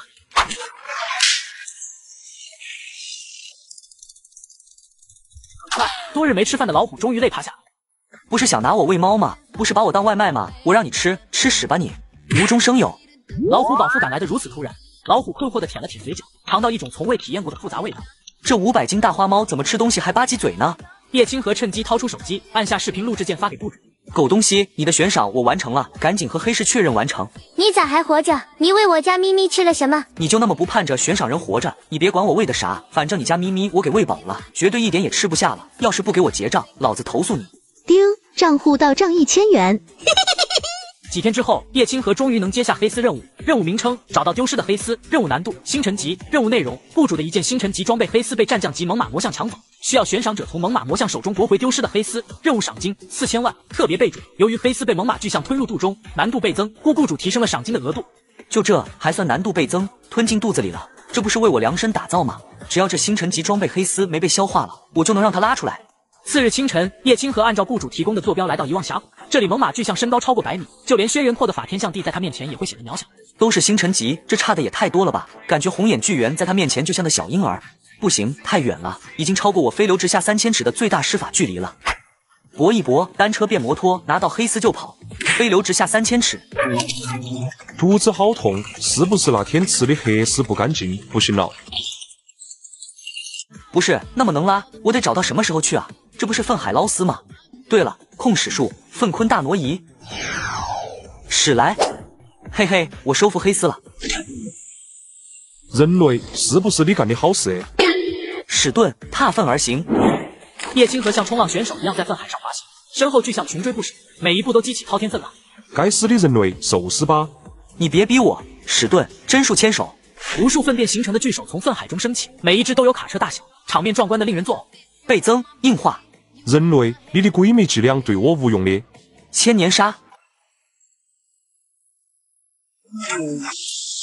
哦，我被自己的屎侵犯了。哦，我不干净了。都说了，别逼我嘛。不知道这黑丝会是什么富婆小姐姐的呢？连黑丝都是星辰级装备的，肯定是位家财万贯的绝世美女吧。回到黑市悬赏处，叶清河整理了一下发型，摆出最帅气的姿势，等待雇主出现。你就是完成悬赏者吧？我是找到丢失的黑丝悬赏的雇主。我的富婆小姐姐呢？给你。雇主如获至宝，接过黑丝后使劲闻了一下。没错，就是这件。合着这件装备不是护腿，是头盔。当然，这可是星辰级隐蔽装备夜影头套，戴上后能完全隐匿气息。上周我在巨象巢学到，考古时不小心被他夺走，那成想更是被当食物吞了。下次请把装备描述写清楚点。收到打款后，叶清河直接购买了价值4000多万的星辰果，回到家中便开始修炼。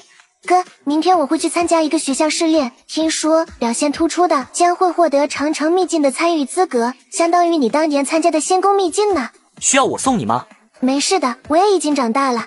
学校训练广场上，人群熙熙攘攘，唯独叶青鸾独自站在人群中，形成了一个真空区，周围的同学都不敢靠近他分毫。这个人是谁啊？为什么你们都不敢靠近他？他可是 SS 级天赋生命微语拥有者，现在已经青铜中阶了，我们都管他叫病毒女王呢。和他为敌者，轻则上吐下泻，重则身体腐烂呢。那么狠，惹不起，惹不起。叶青鸾无奈的叹气，也不知道这些名头是谁传出去。你好，我叫华歆，认识一下。叶青鸾姐姐，要一起组队吗？不必了，我喜欢一个人。我想起来了，这人好像是华家的二小姐，京都4大家族之一，听说非常受宠呢。难怪他不害怕病毒女王。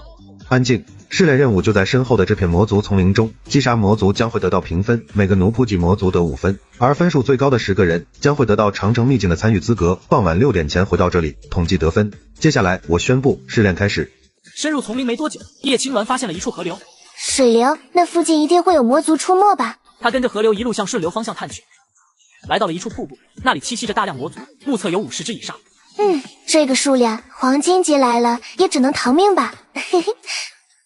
生命微语病原体，诺如病毒、大肠杆菌、埃博拉病毒。荒岛气息，病毒在水中扩散开来。接下来就让子弹飞一会儿吧。半个小时之后，瀑布旁的魔族们免疫系统彻底崩溃，全部躺倒在地。对付这些没有什么智商的奴仆级魔族，病毒真是太好用了。一共53只，总共265分，应该足够拿到第一了。如果哥哥在这儿，一定会给这招起名叫小史弹技吧。此时，不远处，一个女子躲在树后，暗中观察着此处。此人正是画家二小姐画心。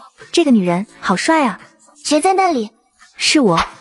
画家二小姐，你不赶紧去猎杀魔族赚取积分，来这窥探别人干什么？只是好奇 SS 级天赋者的能耐吗？现在见识到了，请回吧。我现在魔力消耗太大，万一他另有所图，何况我的天赋太过残忍，正常人见到必会有所畏惧。然而画心非但没走，反而双眼放光的凑近一步。你真的不愿意和我组队吗？我觉得你好帅啊！是孩子审美是不是有点问题？我习惯一个人，还是请回吧。经过叶青鸾再三婉拒，画心才依依不舍地离开。傍晚6点，所有考生回到集合点，考官宣布试炼结束。我40分才排30多名，画家二小姐排名第2，足足115分。第1名果然是病毒女王，有265分呢。等等，265分！全场哗然，考官盯着叶青鸾的分数，手都在抖。这相当于单人剿灭了一个魔族据点啊！姐姐连这种时候都一副酷酷的脸，太帅了。本次试炼到此结束，积分榜前10名者将获得长城秘境参与资格，时间在下个月。叶青鸾刚走出试炼场，就看到了靠在树下的叶清河。你怎么来了？听说你今天大杀西方，特地来恭喜你。还行吧，小小拿了个第一。不愧是我妹，走，回家吃饭。1个月后，叶青鸾进入了长城秘境开始修行。等他再出来时，叶清河也将高考完了。时间流逝，很快就到了高考的前1周。同学们，高考是改变命运的关键一战，即便是世家子弟，京都学府的资源也能让你们更进一步。高考流程大家都很清楚了，这里就不再重复了。老师，我不知道流程。